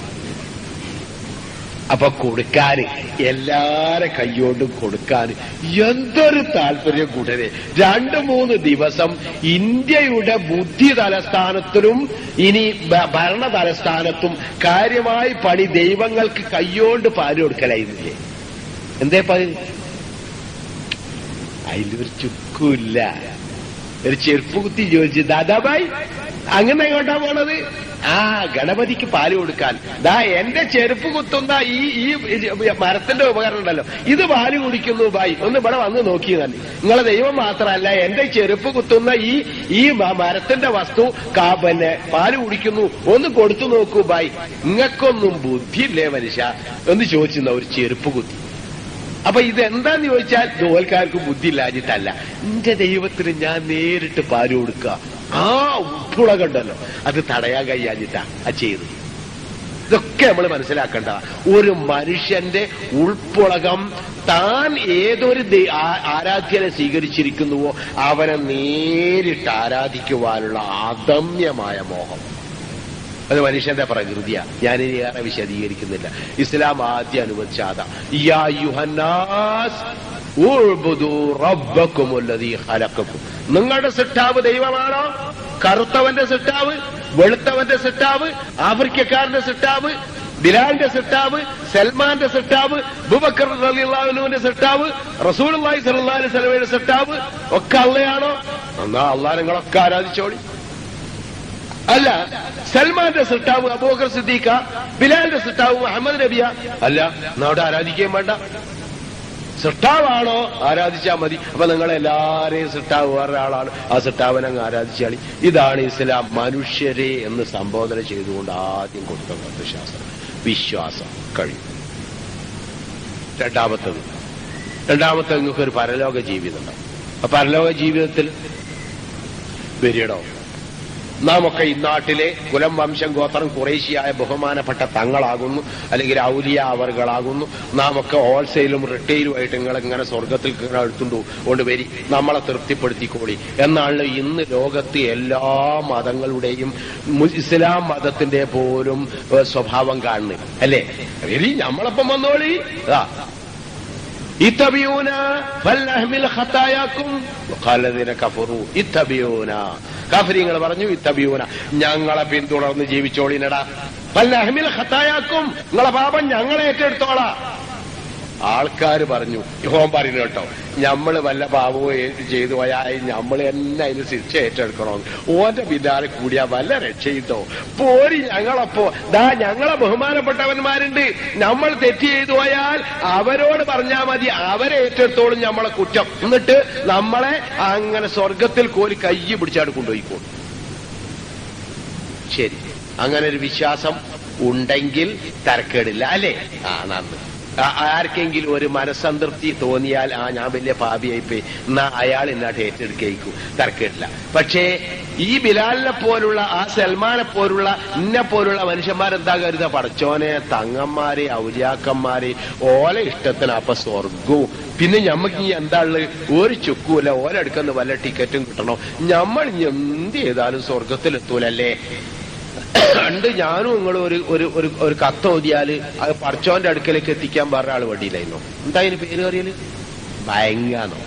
കത്തെന്താക്കലാണ്? കത്തം ബയങ്ങ. എന്താണ് ആ പദം? ഇസ്തിരിയിട്ട പദം വല്ലതുണ്ടോ അതിന്? അതോ വഴങ്ങാൻ തന്നെ, അതോ വഴങ്ങാന്നോ, അതോ വഴങ്ങാന്നോ, അതോ വഴങ്ങുകന്നോ? ഏതായാലും അല്ല, വഴങ്ങുക തന്നെ മലയാളത്തിലുള്ള അർത്ഥമല്ല. ഏതായിരുന്നാലും അങ്ങനെ തോന്നുന്നുണ്ട് അല്ലെ. നമ്മളൊരു ഖുർആൻ ഓതിയാ പടച്ചോൻ സ്വീകരിക്കൂല, പടച്ചോൻ കൊണ്ട് സ്വീകരിപ്പിക്കാൻ മറ്റൊരാൾ വരണം, അങ്ങനല്ലേ? അങ്ങനെ സ്വർഗത്തിലേക്ക് നമ്മളെ പ്രവർത്തനം കൊണ്ട് എത്തൂല. ആരോ ഒരാൾ നമ്മളായിട്ട് ഒരു ടിക്കറ്റ് എന്നാട്ട് എത്തിക്കണം അല്ലെ. അതിന്റെ കഴുത്തിനാണ് ഇസ്ലാം കത്തിവെച്ചത്. പ്രായം ചെന്ന ഒരു മനുഷ്യൻ അങ്ങനെ നബിന്റെ അടുക്കൽ വന്നു. എന്നിട്ട് പറഞ്ഞ്, മോനെ റസൂലുള്ള, നിങ്ങൾ പറയുന്നത് ശരിയാണ്, എനിക്കറിയാം. പക്ഷെ നിങ്ങൾ പറയുന്ന കാര്യമെല്ലാം കൂടി പഠിക്കാൻ എന്നെ കൊണ്ടാവില്ല. എന്തോ ഒരു കാര്യം എനിക്ക് പറഞ്ഞു, അത് ഞാൻ സ്വീകരിച്ചോളാം, ഞാനത് പഠിക്കുകയും ചെയ്തോളാം. അതുകൊണ്ട് ഞാൻ സ്വർഗത്തിലും ആണ്.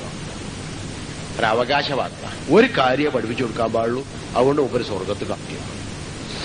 അപ്പോ മുഹമ്മദ് നബി ഇത് കേട്ട് ഒന്ന് ചിരിച്ച് എന്നിട്ട് ഇങ്ങനെ ആളോട് പറഞ്ഞു കൊടുത്തു, വമൻ യഅമൽ മിസ്ഖാല ദർറത്തിൻ ഖൈറൻ യറ വമൻ യഅമൽ മിസ്ഖാല ദർറത്തിൻ ശർറൻ യറ.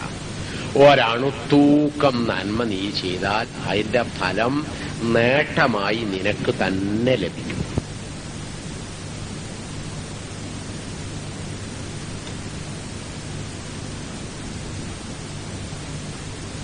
നന്മ നേട്ടമായി കിട്ടും.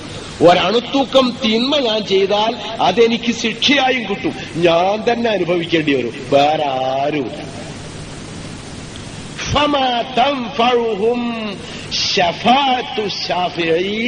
ഒരൊറ്റ ഒരുത്തന്റെ ശുപാർശയും അവിടെ നിങ്ങൾക്ക് ഒരു തരത്തിലും അവർക്ക് ഒരു തരത്തിലും ഒരു ഉപകാരവും ചെയ്യില്ല. ശരി, അടുവിട്ടു. ഇനി എന്തേ ഉള്ളൂ? നിങ്ങളുടെ പ്രവർത്തനം. പിന്നെയോ, പിന്നെ റഹ്മാനായ ഒരു തമ്പുരാനും. അതിനെപ്പറ്റി നിങ്ങൾക്ക് വിശ്വാസം ഉണ്ടെങ്കിൽ നിങ്ങളുടെ സ്വന്തമായ റഹ്മാനായ ഒരു തമ്പുരാൻ, പിന്നെ നിങ്ങളും നിങ്ങളുടെ പ്രവർത്തനം, ഇതിലപ്പുറം ഒന്നുമില്ല. പരലോകം തന്നെ അങ്ങനെ. അതിൽ വേറൊരുത്തന്റെ സർട്ടിഫിക്കറ്റും വേണ്ട, വേറൊരുത്തന്റെ ടിക്കറ്റും വേണ്ട, വേറൊരുത്തന്റെ ശുപാർശയില്ല, ഒരു ചുക്കുമില്ല. ഞാൻ ചെയ്തോ എനിക്ക് കിട്ടും, തങ്ങൾ ചെയ്തോ തങ്ങൾക്ക് കിട്ടും, നബി ചെയ്തോ നബിക്ക് കിട്ടും, അബൂബക്കർ സിദ്ദീഖ് ചെയ്തോ അബൂബക്കർ സിദ്ദീഖ് കിട്ടും, ഉമർ ഖത്താബ് ചെയ്തോ ഉമർ ഖത്താബിന് കിട്ടും, വേറെ യാതൊന്നുമില്ല. അതങ്ങനെ തന്നെ കൃത്യമായി ബോധ്യപ്പെട്ടവരായിരുന്നു അവരൊക്കെ. അപ്പൊ ഉമർ ഖത്താബ് റളിയല്ലാഹു അൻഹുവിന് ഭരണമേൽപ്പിച്ചതിന്റെ പിറ്റേന്നാൾ ജനങ്ങൾ ബയ്യത്തിന് വരുമ്പോ ഉമർ ഖത്താബ് ഇങ്ങനെ നെഞ്ഞത്ത് വെയ്യുകൊണ്ട് പടച്ചോനെ പടച്ചോനെ പടച്ചോനെ എന്ന് പറഞ്ഞിട്ട് ഇങ്ങനെ നെഞ്ഞത്ത് വെയ്യുന്നു. അപ്പൊ കുറച്ച് കൂട്ടുകാർ വന്നിട്ട് ചോദിച്ചു, എന്താണ് ഉമർ ഇത്?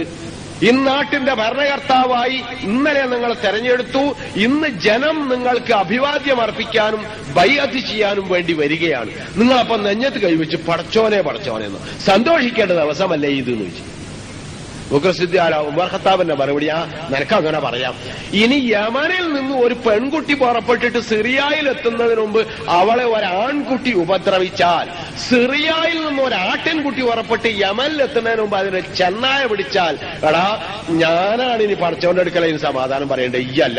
അതുകൊണ്ട് എനിക്കത് പറയാ, എനിക്കത് പറയാൻ കഴിയില്ല എന്ന്. പടച്ചോനെ പടച്ചോനെ.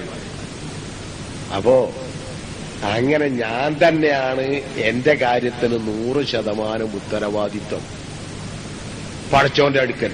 പരലോകത്തും അങ്ങനെയാണ്. അങ്ങനെ തന്നെ ഞാൻ ദുനിയാവിലും പ്രവർത്തിക്കണം. അത് ശരിക്കും അങ്ങനെ തന്നെ സ്ട്രൈക്ക് ചെയ്തവരായിരുന്നു അവരൊക്കെ. അതും അങ്ങനെ തന്നെയാണ് മനുഷ്യൻ ആഗ്രഹിക്കുന്നത് അല്ലേ? നേർക്ക് നേരെ ആരെങ്കിലും ഒരാള്, ഏതെങ്കിലും ഒരു മനുഷ്യൻ അയാൾ ഇന്നാട്ട് എടുത്തിടുക എന്നുള്ളതല്ല, ഞാൻ ചെയ്താൽ എനിക്ക് കിട്ടും. അതിന് വേറെ ഒരുത്തന്റെ സേവയും ആവശ്യമല്ല, വേറൊരുത്തന്റെ സർട്ടിഫിക്കറ്റും ആവശ്യമല്ല, വേറൊരുത്തന്റെ ടിക്കറ്റും ആവശ്യമല്ല. ഞാൻ നേരിട്ട് പടച്ചവന്റെ അടുക്കലേക്കാട് പോയാൽ, ഞാൻ മുഹമ്മദ്, പടച്ചവനെ നിന്റെ സൃഷ്ടി മുഹമ്മദ്, ഞാനിതാ എന്റെ പ്രവർത്തനവുമായി നിന്റെ മുമ്പിൽ വന്നിരിക്കുന്നു. കഴിഞ്ഞ് പടച്ചവൻ ഇങ്ങോട്ട് പറയൂല അങ്ങനെ, ഈ ഒറ്റക്ക് ഈ എന്നെ മതിയടാ എന്നെ വിചാരണ ചെയ്യാൻ, ഞാനും കൂടേണ്ടതില്ല, ഞാനും കൂടേണ്ടതില്ല എന്നെ വിചാരണ ചെയ്യാൻ. ഈ എന്നെ വിചാരണ ചെയ്തോ, എന്നിട്ട് വിധിയും പ്രസ്താവിച്ചാളാ. ഈ നല്ലവനാണെങ്കിൽ ഈ പറ, ഈ സ്വർഗത്തിൽ കാണുന്നു, ഈ പറഞ്ഞോ. നാ അങ്ങനെ അല്ല, ഈ ചീത്ത ആളാണ്, എന്നാ ഈ നരകത്തിൽ ഈ എന്നെ പറഞ്ഞോ. പൊള്ളറിയാൻ കഴിയൂല. പൊള്ളറിയാൻ കഴിയാത്തൊരു രോഗമല്ലേ. തന്റെ റെക്കോർഡ് മുഴുവനും ഇങ്ങനെ നോക്കി കണ്ടിട്ട്, പടച്ചോനെ ഇങ്ങനാണെങ്കിൽ ഞാൻ നരകത്തിൽ എന്നാ പോയിക്കട, അല്ല ഇങ്ങനെയൊക്കെ ഇജ്ജ് സ്വർഗത്ത് പോവാ പഠിച്ചവനെ അതിനൊക്കെ ഉണ്ട്. എന്നാ ഈ സ്വർഗത്ത് പോയിക്കോ, എന്നെ മതി എന്റെ വിചാരണക്ക്, വേറെ ആള് വേണ്ട. അത്ര കൃത്യമായും കണിശമായും നീ തന്നെ എന്റെ ഉത്തരവാദി, വേറെ ആളും അതിന് കൂടേണ്ടതില്ല. എന്തൊരു സുന്ദരൻ തത്വശാസ്ത്രം. ഞാനെടുത്താ എനിക്കുണ്ട്, ഓനെടുത്താ ഓനുണ്ട്, ഓനെടുത്താ എനിക്കുമില്ല, എന്റെ അടുത്താ ഓനും വേണ്ട. എന്റെ ഓൻ സർട്ടിഫിക്കറ്റ് കൊടുക്കേണ്ടതില്ല. അതാണല്ലോ പ്രധാനം. എനിക്ക് വേണ്ടി ഓൻ സർട്ടിഫിക്കറ്റ് തരേണ്ടതില്ല, ഞാൻ തന്നെ എന്നാ മതി. ഇങ്ങനത്തെ ഒരു ലോകം ദുനിയാവ് പോലും ദുനിയാവിലോട്ടുണ്ടാകിയില്ല, പരലോകത്തുള്ള. ഇതല്ലേ മനുഷ്യൻ ആഗ്രഹിക്കുന്നത്. നാഗന്നെ പരലോകത്തെ പറ്റി പറഞ്ഞ വിശ്വാസം. ഇനി എന്താണുള്ളത്? ഇനി നമസ്കാരം, നോമ്പ് ഇത്യാദി ഏർപ്പാടുകളൊക്കെ നിങ്ങൾ ഇങ്ങനെ എടുത്തേച്ച് നോക്കി. എല്ലാം ഏതൊന്നും മനുഷ്യനുമായി ബന്ധപ്പെട്ട ഒരു വശവും അള്ളാഹുവുമായി ബന്ധപ്പെട്ട ഒരു വശവും. നോമ്പിലാണെങ്കിൽ മനുഷ്യനുമായി ബന്ധപ്പെട്ട ഒരു വശം കാണും, അള്ളാഹുവുമായി ബന്ധപ്പെട്ട ഒരു വശം കാണും. അതെന്താ മനുഷ്യനുമായി ബന്ധപ്പെട്ട വശം? അവളുടെ പറയാറുണ്ട്, ഫ്രാൻസിലെ രാജകുമാരിയും രാജകുമാരനും കൂടി മട്ടുപ്പാവിലിങ്ങനെ ഇരിക്കുകയാണ്. അപ്പൊ പുറത്തുണ്ട് ഒന്നാകെ ജനം കൊടി പിടിച്ച് മുദ്രാവാക്യം വിളിച്ച് കണ്ട ഭക്ഷണക്കടകൾ വേറെ അടിച്ച് പൊളിച്ച് നീങ്ങണം. രാജകുമാരി ചോദിച്ചു, എന്താണ് ഇതിലൊക്കെ ഈ കച്ചറുണ്ടാക്കുന്നത്? എടി ഓൽക്ക് ബ്രെഡ് ഇല്ലത്രേ, ബ്രെഡ് വേണം, അതാണ് ഓല കച്ചറുണ്ടാക്കുന്നത്. ഓൽക്കെത്ര എന്തിനാ ഈ ബ്രെഡ് ഇല്ലാത്തതിന് കച്ചറ, ഓൽക്ക് കേക്ക് തിന്നാ പോരെ എന്ന് ചോദിച്ചു എന്നാണ്. അതിലപ്പുറം ചിന്തിക്കാൻ ഒരു രാജകുമാരിക്ക് കഴിയില്ല. ബ്രെഡ് കിട്ടാഞ്ഞിട്ട് കച്ചറുണ്ടാക്കണ്, അടിച്ചു പൊളിച്ച് പിടിച്ചെടുക്കണ്. എന്നാ ബ്രെഡില്ലെങ്കിൽ എന്തിനാ എത്ര വാശി, കേക്ക് നിന്നൂടെ എന്നേ ചിന്തിക്കാൻ ഒരു രാജകുമാരിക്ക് കഴിയുള്ളൂ. ഏകദേശം ഇപ്പോലെയാകുന്നു നമ്മുടെ കുട്ടികളും ഏകദേശം വളർന്നു വരുന്നു. അപ്പോ വിശക്കുന്നവന്റെ വിഷമം എന്താണെന്ന് മനസ്സിലാകാൻ, പട്ടിണി എന്താണെന്ന് അറിയാൻ ഒരു നോമ്പ് പ്രയോജനപ്പെടില്ല. എന്നാലും ഒരു വശം വരെ പ്രയോജനപ്പെടും. അതെന്താണെന്നറിയോ? വിശന്നാൽ എന്താ അവസ്ഥ എന്നറിയാം, പക്ഷെ വിശക്കുക എന്നല്ല പട്ടിണി എന്നറിയും. അതെന്താണെന്നറിയോ? ഞാനൊക്കെ അത് അനുഭവിച്ചവനാ, പട്ടിണി എന്താണെന്ന് അനുഭവിച്ചവനാ. ഇന്നുള്ള എന്റെ കുട്ടികളോടോ അല്ലെങ്കിൽ താഴ്ന്ന തലമുറയോടോ നിങ്ങൾ ചോദിക്കൂ പട്ടിണി എന്താന്ന്, ഒരു പറയും വിശപ്പ് എന്ന്. അല്ല, വിശപ്പല്ല പട്ടിണി അറിയുന്നത്. നോമ്പിന് നമ്മൾ വിശക്കലുണ്ട്, എന്നാൽ വിശപ്പിന്റെ വിഷമൊക്കെ അപ്പോഴാണ്. പക്ഷേ 6:30 മണി കൊണ്ടായാൽ എനിക്ക് ഇഷ്ടമുള്ള ഭക്ഷണ പദാർത്ഥങ്ങൾ ഇഷ്ടം പോലെ ഉണ്ടാക്കി തയ്യാറാക്കിയാണ് വെച്ചിട്ട് ആ 6:30 മണി കാത്തിരിക്കുക. അതുവരെയാണ് എന്റെ വിശപ്പ്. അല്ലേ? 6:30 മണിയായി തിന്നാനാണ് ഉണ്ടാക്കി വെച്ചിട്ടാ. അതല്ല പട്ടിണി എന്ന് പറയുന്നത്. പട്ടിണി എന്ന് പറയുന്നത് 6:30 മണിക്കും തിന്നാനൊന്നുമില്ല, 8 മണിക്കും തിന്നാനൊന്നുമില്ല, രാത്രിയും ഒന്നുമില്ല, നാളെ എന്തോ കിട്ടുമോന്നും അറിയില്ല. അങ്ങനെയുള്ള ഒരു വിശപ്പുണ്ട്. അതിനാണ് പട്ടിണി എന്ന് പറയുന്നത്. അട്ടെ, എന്നാലും പട്ടിണിയുടെ പ്രാഥമിക ലക്ഷണം വിശപ്പാണല്ലോ. ആ വിശപ്പ് സഹിക്കുമ്പോ എന്താണ് പട്ടിണിയുടെ പ്രാഥമിക ലക്ഷണം എന്ന് അവർക്ക് തിരിയും. പട്ടിണി എന്താണെന്ന് തിരിയില്ലെങ്കിലും അപ്പൊ ഇത് സഹിച്ചുകൂടാന്ന് തോന്നിക്കിട്ടിയാൽ നന്നല്ലോ. അപ്പോ അത് സഹിക്കുന്ന മനുഷ്യന്മാർക്ക് എന്തെങ്കിലും കൊടുക്കാനും തോന്നിക്കിട്ടിയാലോ നല്ലതല്ലേ? അങ്ങനെ ഒരു മാനുഷിക വശമുണ്ട് അക്കൂട്ടത്തില്. അതേപോലെ തന്നെ ഒരു ദൈവിക വശമുണ്ട്. പിന്നെ ഞാനെന്ന മനുഷ്യന് ഞാനായിക്കൊണ്ടൊരു വളർച്ചയുണ്ട്. അഥവാ ഒരു മനുഷ്യൻ മാനവതയിലേക്ക് വളരുന്നു. എന്റെ സുന്ദരിയായ ആരോഗ്യവതിയായ പെണ്ണ് ഇവിടെ ഇരിക്കും. ഞാൻ സ്വന്തം ഹലാലായി നേടിയ ഭക്ഷണം ഇതാ ഇവിടെ കിടക്കുന്നു. എന്റെ ഇഷ്ടപാനീയം അതാ അവിടെ കിടക്കുന്നു. എന്റെ ബ്രാൻഡ് സിഗരറ്റ് ഇതാ ഇവിടെ കിടക്കുന്നു. എനിക്ക് നാവുണ്ട്, എനിക്ക് വായുണ്ട്, എല്ലാം ഉണ്ട്. പക്ഷെ ഞാൻ തിന്നൂല, ഞാൻ അനുഭവിക്കൂല. എന്താ അങ്ങനെ ഒന്നാൽ? വിശക്കുന്നില്ലേ? ഉണ്ട്. ദാഹിക്കുന്നില്ലേ? ഉണ്ട്. തൊണ്ട പൊട്ടുന്നില്ലേ? ഉണ്ട്. വയറ് കത്തിക്കരിയുന്നില്ലേ? ഉണ്ട്. ഉണ്ട്. പക്ഷെ ഞാൻ ചെയ്യൂല. എന്താ എനിക്കൊന്ന് നോക്കിയൂടെ? സെൽഫ് ഹിപ്നോട്ടിസം എന്നിട്ട് തത്വശാസ്ത്രം ഉണ്ടല്ലോ സാധാരണ ആധുനിക യുഗത്തിൽ. ഞാനെന്താ എനിക്ക് ഇത്ര നേരം ചെയ്യണ്ട എന്ന് പറഞ്ഞ് ഞാനെന്താ നിയന്ത്രിക്കൂലേ? നിയന്ത്രിക്കാൻ കൊണ്ടാകുമോ? അത് നോക്കുക. അങ്ങനെയാണല്ലോ മനുഷ്യൻ മാനവതയിലേക്ക് വളരുന്നത്. എനിക്ക് എന്തൊക്കെയോ ചെയ്യാൻ തോന്നുന്നുണ്ട്, ഞാൻ ചെയ്യില്ല, ഞാനൊരു മനുഷ്യനാണ്, ഞാനിപ്പോ ചെയ്യാൻ പറ്റൂല, ചെയ്യണില്ല. ചെയ്ത് കഴിഞ്ഞിട്ട് എന്താ ഇപ്പൊ ഞാൻ കാണിച്ചത് എന്ന് ചോദിക്കുന്ന അവസ്ഥയിലല്ല, ഞാൻ ചെയ്യുന്നില്ല. അതെന്താ കുറച്ച് നിന്നൂടെ? അങ്ങനെ നിൽക്കാൻ ശീലിക്കുക. അപ്പൊ മനുഷ്യൻ മാനവതയിലേക്ക് വളരാൻ ഇത്തിരി നിയന്ത്രണങ്ങൾ ആവശ്യമാണല്ലോ. അത് വരും, അത് ശീലിക്കും. ആ ശീലിക്കാനുള്ളൊരു വശവും കൂടെ ഉണ്ട്. ശരി, ഒരു നമസ്കാരമാണെങ്കിലും ഉണ്ട് ഇതൊക്കെ. എന്താ നമസ്കാരത്തിൽ എന്താ മാനുഷിക വശം? ഒന്നുമില്ല. ഞാനും എന്റെ ബോസും എന്റെ മുതലാളിയും എന്റെ കീഴ് ജീവനക്കാരനും ഞങ്ങൾ ഒരുമിച്ച് തോള് ചേർന്ന് ആണ്ടും ഇങ്ങോട്ടും തൊട്ട് ഒരു ലൈനായിട്ട് നിൽക്കുന്ന സന്ദർഭം ഏതാ? സെൻട്രി തുറന്നു വെച്ചു കൊടുത്ത കാറിലൂടെ അങ്ങേര് മെല്ലെ പുറത്തേക്ക് ഇറങ്ങി. അപ്പുറത്ത് പിന്നെ PA തുറന്നു വെച്ച ഔട്ട്ഡോറിലൂടെ മെല്ലെ ആ പിന്നെ കറങ്ങുന്ന കസേലയിൽ എന്താകുക എന്നാ പറയുന്നത്, ആസനസ്ഥനാകുക, അതോ തിരുമേനി ഫിറ്റ് ചെയ്യേ. സാറിന് ഇംഗ്ലീഷുകാർ പറയുന്നുണ്ട്, please deposit your mighty body in this chair. അപ്പൊ അറിയുന്ന രൂപത്തിൽ പറയാൻ തോന്നിപ്പോലുണ്ട് ചില ഓഫീസേഴ്സിനെ കണ്ടാൽ. അപ്പൊ അങ്ങനെ ആ മൈറ്റി ബോഡി ഡെപ്പോസിറ്റ് ചെയ്യാനുള്ള ആ കറങ്ങുന്ന കസേലയിൽക്കാട് പോയിരിക്കുകയും അവിടുത്തെ ഓഫീസ് മാനേജർ വന്നാൽ അല്ലെങ്കിൽ വിംഗ് മാനേജർ വന്നാൽ തടിച്ച കണ്ണടക്ക് മുകളിലൂടെ എന്ന് ഒരു മുരളിച്ചയുടെ ലയണിന്റെ മുരളിച്ചയുടെ ഒരു ചോദ്യവും എന്നിട്ട് അതിന് ഓച്ചാനിച്ചയാളുടെ മറുപടിയും കണ്ടാൽ ഇദ്ദേഹം ലോകത്തിലെ ഏറ്റവും വലിയ പ്രമുഖൻ. അയാൾ പുറത്തേക്ക് കടക്കുമ്പോ PA വാതിൽ തുറന്നു കൊടുക്കും, സെൻട്രി കാറിന്റെ വാതിൽ ഡോർ തുറന്നു കൊടുക്കും, അയാളെന്നാട് അടിച്ചും കൊടുക്കും, എന്നിട്ട് അവിടെ ഒഴുകും ആ കൊട്ടാരം വല്ല ലയൺസ് ക്ലബിലേക്കും. എന്നിട്ട് പിന്നെ ലയണിന്റെ വീട്ടിലേക്കും പോകും. അല്ലാണ്ട് അയാൾ മനുഷ്യനുമായിട്ട് ഇവിടുത്തെ തൊഴിലാളികളുമായിട്ട് എന്താ ബന്ധം? ഒന്ന് തൊടാൻ നേരം കിട്ടുമോ? ആടും കൂട്ടും ഒന്ന് ഒരുമിച്ച് നിൽക്കാൻ പറ്റുമോ? രണ്ട് സ്വർക്കാൻ പറ്റുമോ? അങ്ങനെയുള്ള മനുഷ്യന്മാരാണല്ലോ നിസ്കാരത്തിനൊന്നും അങ്ങനെ അത് പരസ്പരം തൊട്ട്. ഞാനൊക്കെ ഒരുപോലെ തന്നെയാണ്. ഒരേ വരിയിൽ കണ്ടവനാണ്, ഒരേ വരിയിൽ കണ്ടവനാണ് ഞാനും ഒക്കെ. അവിടെ പിന്നെ അങ്ങനെ വേണം, തൊഴിലും അടക്കണമെങ്കിൽ അങ്ങനെ വേണം. അതുകൊണ്ട് അടങ്ങനെ ചെയ്യണം. വാസ്തവത്തിൽ ഞാനൊക്കെ ഒന്ന് തന്നെ എന്ന് പറഞ്ഞിട്ട് ആടും കൂടെ തൊട്ട് ഇവിടെ യജമാനന്റെ അപ്പുറത്തും ഇപ്പുറത്തും അവിടുത്തെ തൊഴിലാളി, ഇത് ക്ലാസ് 4 ജീവനക്കാരൻ, അങ്ങനെ തൊട്ട് നിൽക്കുന്ന അവസ്ഥ ഒന്ന് ആലോചിച്ച് നോക്കിങ്ങൾ. മനുഷ്യനുമുണ്ട്, മനുഷ്യബന്ധങ്ങളുണ്ട്, ഇങ്ങനെ എല്ലാ പ്രവർത്തനങ്ങളും ഉണ്ട്. റസൂലുള്ള ഒരിക്കൽ ഒരു തന്നെ ആൾട്ടർനേറ്റീവ് വക്തനെ കാണുള്ളൂ. ഒരു നൂറിന് കാണും, അസറിന് കാണൂല, പിന്നെ വരവിന് കാണും, പിന്നെ ഇഷാവിന് കാണൂല. ഇങ്ങനെ ഒരാണ് എത്തൻ എന്താ എല്ലാ വക്തനും വരാത്ത സ്വകാര്യാണ്. വലിയ സ്വകാര്യാണ്, നിങ്ങളോട് ഞാൻ പറഞ്ഞുതരാണ്. എന്താണ് പെണ്ണുങ്ങൾക്കും പള്ളിയിൽ പോകണമെന്ന് വലിയ പൂതി. അപ്പോ ഒരു മുണ്ടേ ഞങ്ങൾക്ക് ഒരു ഡ്രസ്സേ ഞങ്ങൾക്ക് പുറത്ത് ഉടുത്തം തിരക്കാൻ പറ്റുള്ളൂ. അപ്പൊ ഓൾ ഉടുത്ത് വരും ഒരു നേരം. അപ്പൊ ഞാൻ പുരയിലിരിക്കും. പിറ്റേ ആ വക്കത്തിന് ഞാൻ ഉടുത്ത് വരും, അപ്പോൾ പുരയിലിരിക്കും. അങ്ങനെ ഓരോ വക്കത്തിന് ഞങ്ങൾ അങ്ങനെ ഉടുത്ത് വരാണ്. സുബ്ഹാനല്ലാഹ്. അല്ല, റേഷനാണ് ഈ വസ്ത്രം. റസൂലുള്ള ഹാജരായ ആൾക്കാരോട് ഇങ്ങനെ ചോദിച്ചു, നിങ്ങളെ ആരെങ്കിലും ഡ്രസ്സ് ഉണ്ടോ ഇവർക്കൊന്നും കൊടുക്കാൻ കീറാത്ത എന്ന് ചോദിച്ചു. ഇന്ത്യയിൽ നബി പയതിന്റെ കീറാത്ത വരണുണ്ട്, അവർക്ക് കൊടുക്കണം. ഓരോവും വാങ്ങിയിട്ട് പോയത് എങ്ങനെയാന്നുള്ളത് വല്ലാതെ ചിത്രീകരിക്കണ്ട. തിരിച്ചു പോരുമ്പോ ഓളും കൂടി മിസ്റ്റർ ആൻഡ് മിസ്സിസ് കയ്യും പിടിച്ചിട്ട് ഇങ്ങനെ ആ നിറഞ്ഞ പുഞ്ചിരിയോടുകൂടി പിറ്റത്തെ വക്ത നമസ്കാരത്തിന് വന്നിങ്ങളൊന്ന് ആലോചിച്ച് നോക്കി. രണ്ടാൾക്ക് കൂടി ഒപ്പം വരാൻ കഴിഞ്ഞവർ ജമാഅത്ത് എങ്ങനെ എന്തൊരു പ്രഫുല്ലമായ മുഖമായിരിക്കാം. അത് കണ്ട് ആ കൊടുത്തോൻ എന്തൊരു സംതൃപ്തി അറിഞ്ഞിട്ടുണ്ടാവാം. ഇക്കൊടുത്ത് നന്നായി. ചിലപ്പോ ആ ജാതിയൊക്കെ ചിലത് അറിയാൻ കഴിയും. മനുഷ്യനല്ലേ, മുഖത്തോട് മുഖം എപ്പോഴും കാണുകയാണല്ലോ 5 നേരം ഒരു ദിവസം. അപ്പോ മനുഷ്യന്റെ പ്രശ്നം മുഖം ഒരു ചെറിയ കണ്ണാടി തന്നെയാണല്ലോ. അപ്പൊ അങ്ങനെ പലതും നമുക്ക് മനസ്സിലാക്കാൻ കഴിയും. അങ്ങനെ മാനുഷിക പ്രശ്നങ്ങൾ ഒരുപാട്. പിന്നെപ്പോ ഏറ്റവും പ്രധാനമായത് അല്ലാഹു അക്ബർ, എനിക്ക് പടച്ചോനാണ് ഏറ്റവും വലുത്. എന്റെ തല ഞാൻ നിലത്ത് കൂട്ടുന്നുണ്ട് അല്ലേ? അതും ഒന്ന് ചിന്തിച്ചു നോക്കിയാൽ നമ്മൾ എന്നും ചെയ്യുന്നതായിട്ട് തോന്നുകയാണ്.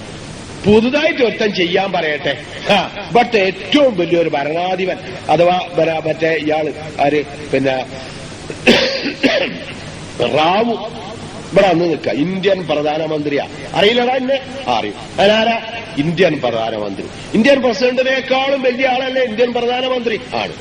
എന്നാ സുജു ചെയ്യടാ എന്റെ മോരൻ, ഈ സുജു ചെയ്യ എന്റെ മുമ്പിൽ എന്ന് പറഞ്ഞാൽ നമ്മളെന്ത് പറയും? അത് പോടാ എന്ന് പറയൂലേ? ആരായി പറയാറിയും.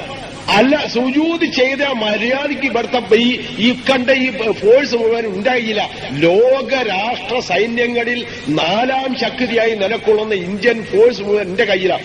ചെയ്യടാ സുജൂദ്, തല വെട്ടിയാത്താട്ടോ, അപ്പൊ വീണോട്ടെ, അല്ലാണ്ട് ഞാൻ സുജൂദ് ചെയ്യൂല എന്ന് പറയൂലേ? ആരാവട്ടെ. ഇത്ര ധിക്കാരപൂർവം തല ഉയർത്തിപ്പിടിക്കുക, അല്ലെങ്കിൽ ഇത്ര മനുഷ്യത്വത്തോടെ തല ഉയർത്തിപ്പിടിക്കുന്ന നമ്മള് സ്വമനസ്സ ആരുടെ ഒന്നിന്റെ മുമ്പ് തല കുലിക്കുണ്ടല്ലോ അല്ലെ? തല വെക്കുണ്ടല്ലോ. പോലെ എത്ര വലിയവനായി നമ്മുടെ മനസ്സിലൊരു സങ്കല്പമുണ്ട് അല്ലെ? ഇവൻ തന്നെയാണ് ഏറ്റവും വലിയവൻ. ഈ ചെയ്യണ എന്താന്ന് തിരിയുന്നവനാണെങ്കിലേ അല്ല, എല്ലാരും ഒരു തരം മാസ് ഡ്രില്ല് നടത്തണ്, അതുപോലെ ഞാനും ഒരു മാസ് ഡ്രില്ല് നടത്തണ്. അങ്ങനെയാണെങ്കിൽ തരക്കേടില്ല. തുടക്കം തന്നെ ഇങ്ങനെ കൈ പൊക്കിയിട്ട് അല്ലാഹു അക്ബർ, കൈ പൊക്കിയ അതിന്റെ അർത്ഥം തന്നെ ഞാൻ നിരായുധനാണെന്ന്.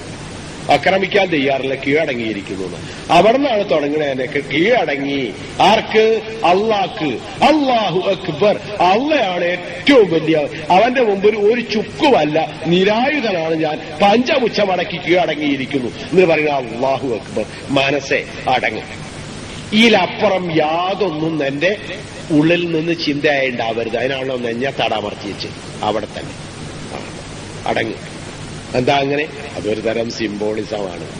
എന്ന് പറഞ്ഞാൽ തലച്ചോറിനുള്ളിൽ ട്യൂമർ ഉണ്ടായിട്ട് ഇങ്ങനെ ഇങ്ങനെ നൊരഞ്ഞ് വേദന ഇങ്ങനെ പൊന്തി വരുമ്പോ പുറത്ത് ഇങ്ങനെ ആക്കിയിട്ട് എന്ന് പറഞ്ഞൊരു ഇവിടെ തടവിയാൽ ഉള്ളിലത്തെ വേദന നിൽക്കുമോ? ഇല്ല. അതാണ് ഒരു തരം വേദന. ഉള്ളിലെ വേദന മാറണമെന്ന എന്റെ മനസ്സിന്റെ ഒരു തരം പ്രവർത്തനമാണ് പുറത്തു ചെയ്യാൻ പ്രേരിപ്പിക്കുന്നത്. പക്ഷെ പുറത്തു കഴിഞ്ഞാൽ ഉള്ളിൽക്കൊന്നും ബാധിക്കൂലെന്ന് എനിക്ക് തന്നെ അറിയാം, അറിഞ്ഞുകൂടാഞ്ഞിട്ടല്ല. അതുപോലെ ഇവിടെ ഇങ്ങനെ അമർത്തി വെച്ച എന്റെ മനസ്സ് നിൽക്കൂലെന്ന് എനിക്ക് തന്നെ അറിയാം. പക്ഷെ മനസ്സെ അടങ്ങ് എന്ന എന്റെ ആഗ്രഹ പ്രകടനം ഞാൻ അവിടെ നടത്തിയ അടങ്ങ് മനസ്സെ. വജ്ജഹ്തു വജ്ഹിയ ലില്ലദീ ഫതറ സമാവാതി വൽ അർദ്. ആകാശഭൂമികളുടെ സൃഷ്ടാവാണ് അവൻ. ഞാൻ പറഞ്ഞ അല്ലാഹു അക്ബർ. അവന്റെ മുമ്പില അവനെയാണ് ഞാൻ ലക്ഷ്യം വെച്ചത് എന്നൊക്കെ പറഞ്ഞിട്ട് ഇങ്ങനെ ബോധ്യപ്പെടുത്തി സത്യപ്രസ്താവന നടത്തി മനസ്സിനവിടെ ഒതുക്കി നിർത്തുക. ഇത്തരം കാര്യങ്ങളൊക്കെ ചിന്തിക്കുന്നുവെങ്കിൽ ഞാൻ ആരുടെ മുമ്പിൽ തലവെക്കുന്നു, തലവനിക്കുന്നു? അതിനെപ്പറ്റിയും ബോധ്യം ഉണ്ടാവും. അപ്പൊ ആ പ്രവർത്തനത്തെപ്പറ്റി ഒരു പ്രത്യേകത ഉണ്ടാവും. അങ്ങനെ അത് പഠിച്ചവനോടുള്ള ബാധ്യതയായി, ജനങ്ങളോടുള്ള ബാധ്യതയായി, എല്ലാറ്റിലും. ഞാൻ പറയുന്നത് എല്ലാറ്റിലും മനുഷ്യ പ്രകൃതി പരിഗണിക്കുന്നു. മനുഷ്യ പ്രകൃതി എല്ലാറ്റിനും പരിഗണിക്കുന്നുണ്ട്. ഇത് നിങ്ങൾ നോക്കി. സക്കാത്ത് അനാലിസ് ചെയ്ത് പഠിച്ചിട്ടുണ്ടോ നിങ്ങൾ? ഇല്ലെങ്കിൽ വളരെയൊന്നും കൂടുതൽ സംശയം ചോദിക്കരുത്. ഒരു ചെറിയ വിശദീകരണം. ലോകത്ത് ഇന്ത്യയിലെ ഒരു സാമ്പത്തികമായി ഈ 995-96 വർഷത്തിൽ സാമ്പത്തികമായി എന്ത് ബെനിഫിറ്റ് ഉണ്ടായോ ആ ബെനിഫിറ്റിന്റെ 10% മാറ്റി വെക്കുക. എത്ര കോടി ഉറുപ്പിക ഉണ്ടാവും? കമ്പ്യൂട്ടറൈസ് ചെയ്തോളൂ. ഈ കാലഘട്ടത്തിൽ കഴിയല്ലോ അല്ലെ? ഇന്ത്യയിൽ ആകെ എല്ലാവർക്കും കൂടി ഉണ്ടായ ടോട്ടൽ ബെനിഫിറ്റ്, എന്തിൽ ഇൻവെസ്റ്റ് ചെയ്തതിലുണ്ടായ ബെനിഫിറ്റ് മാത്രം എടുക്കുക. എന്നിട്ട് അതിന്റെ 10%, അതാണല്ലോ സക്കാത്തിന്റെ പൊതുതത്വം, അങ്ങനെ എടുത്ത് വെച്ചാൽ എത്ര ഉണ്ടാവും? എനിക്കൊരു സംശയം. ഒരു 10 പഞ്ചവത്സര പദ്ധതികൾ ഒന്നിച്ച് നടത്താനുള്ള സംഖ്യ ഒറ്റ കൊല്ലം കൊണ്ടുണ്ടാവുന്നു. ഇതിന്റെ ഒരു തെറ്റിദ്ധാരണയാണെന്ന് വെച്ചോളി. നിങ്ങൾ കമ്പ്യൂട്ടറൈസ് ചെയ്താൽ ടാറ്റ, ബർല, ഗോയങ്കെ, കോത്താരി, GD നായിഡു, മഫത്ലാൽ, ലാൽബായ്, കിർലോസ്കർ, മഹീന്ദ്ര, അങ്ങനെ തുടങ്ങിയിട്ട് എണീക്കോളി. അങ്ങനെ കോത്താരി ഇങ്ങനെ കൂടെ പോന്നിട്ട് അവസാനം മേട്ടൂർ, അങ്ങനെ ജിഫ്രി, പിന്നെ വരെ ഉണ്ണീരിക്കുട്ടി വരെയുള്ള ആൾക്കാരെ എണീക്കോളി. അങ്ങനെ എണ്ണീട്ട് അവരുടെയൊക്കെ ആകെ കൂടി ബെനിഫിറ്റ് കണ്ടെടുക്കാം. എന്താണോ അവര് നേട്ടമായി കിട്ടിയത്, വരുമാനമായി കിട്ടിയത് മാത്രം നോക്കുക. അത് കൃഷിയാവട്ടെ, തൊഴിലാവട്ടെ, വേറെ എന്താവട്ടെ, ബെനിഫിറ്റ് മാത്രം കെട്ടെടുത്താൽ അതിന്റെ 10% സക്കാത്ത് എത്ര ഉണ്ടാവും? 10-15 പദ്ധതിക്കേ ഉണ്ടാവുള്ളൂ. അതിൽ ലേശം കൂടുതൽ ഉണ്ടാവും എന്റെ അഭിപ്രായം. കണക്കൂട്ടിക്കാലേ ഇങ്ങനെ കിട്ടാന്ന്. കാരണം ഇക്കാലഘട്ടത്തിൽ കണക്കൂട്ടാൻ വലിയ ബുദ്ധിമുട്ടില്ലല്ലോ. ആ സംഖ്യയാണ് സക്കാത്ത്. ഇസ്ലാമിലെ സക്കാത്ത് അത്രയും സംഖ്യയാണ്. അതിവിടെ ഇൻവെസ്റ്റ് ചെയ്ത് കൊടുക്കണം. പാവപ്പെട്ടവന് ഇൻവെസ്റ്റ് ചെയ്ത് കൊടുക്കണം എന്ന് പറഞ്ഞാൽ പാവപ്പെട്ടവന് അരിയായും ചോറായും കൊടുക്കുകയല്ല. ചോറ് കിട്ടാനുള്ള ഒരു ഉന്തുവണ്ടിയായോ, ഒരു സൈക്കിളായോ, ഒരു സൈക്കിൾ റിക്ഷയായോ, ഒരു മോട്ടോർ റിക്ഷയായോ, ഒരു പശുവായോ, അല്ലെങ്കിൽ ഒരു ഉന്തുവണ്ടിയും 2 കാന് പാലുമായോ അതുകൊണ്ട് നടന്നു പറ്റുമെന്നറിയാം. അല്ലെങ്കിൽ ഒരു സൈക്കിളും അങ്ങനെ എന്തെങ്കിലും അങ്ങനെ ഇൻവെസ്റ്റ് ചെയ്ത് കൊടുക്കണം. എന്നിട്ട് ഓൻ അയിമന്ന് എന്നും അത്യാവശ്യം അരിക്കെങ്കിലും മുതലുണ്ടാവണം. ഉപ്പാരോടെങ്കിലും കട ചോദിച്ചാൽ തന്നെ കിട്ടുമല്ലോ. അങ്ങനെ കഞ്ഞി കുടിച്ചോട്ടെ, എന്നാലും പട്ടിണി എടുക്കണ്ടല്ലോ. അതിനുള്ള മാർഗം ഉണ്ടാക്കി കൊടുക്കലാണ് സക്കാത്തോണ്ട് ഉദ്ദേശിക്കുന്നത്, ഇൻവെസ്റ്റ് ചെയ്യാൻ. എന്നാൽ കണക്ക് കൂട്ടിട്ടാണ് മനുഷ്യന്റെ പ്രകൃതി കണക്കിലെടുത്ത് പറഞ്ഞുതരാം. അങ്ങനെ ഒരു 10 ആൾക്ക് കൊടുത്തു നിൽക്കുക, എത്ര % അത് നിലനിർത്തി വളർന്നു വരും? ഒരു 4 ആള് സാധാരണഗതിയിൽ വളർന്നു വരും. ചില പരിസ്ഥിതിയിൽ 5 ആളും വളർന്നു വരും. 5 ആള് വീണ്ടും തലിയോ. അവസാന സൈക്കിളും വിറ്റ്, വയ്യനെയും വിറ്റ്, അങ്ങനെ തലിയോ ഉണ്ടാവും. അപ്പൊ ഒരു 5 ആളെങ്കിലും വളർന്നു വരും.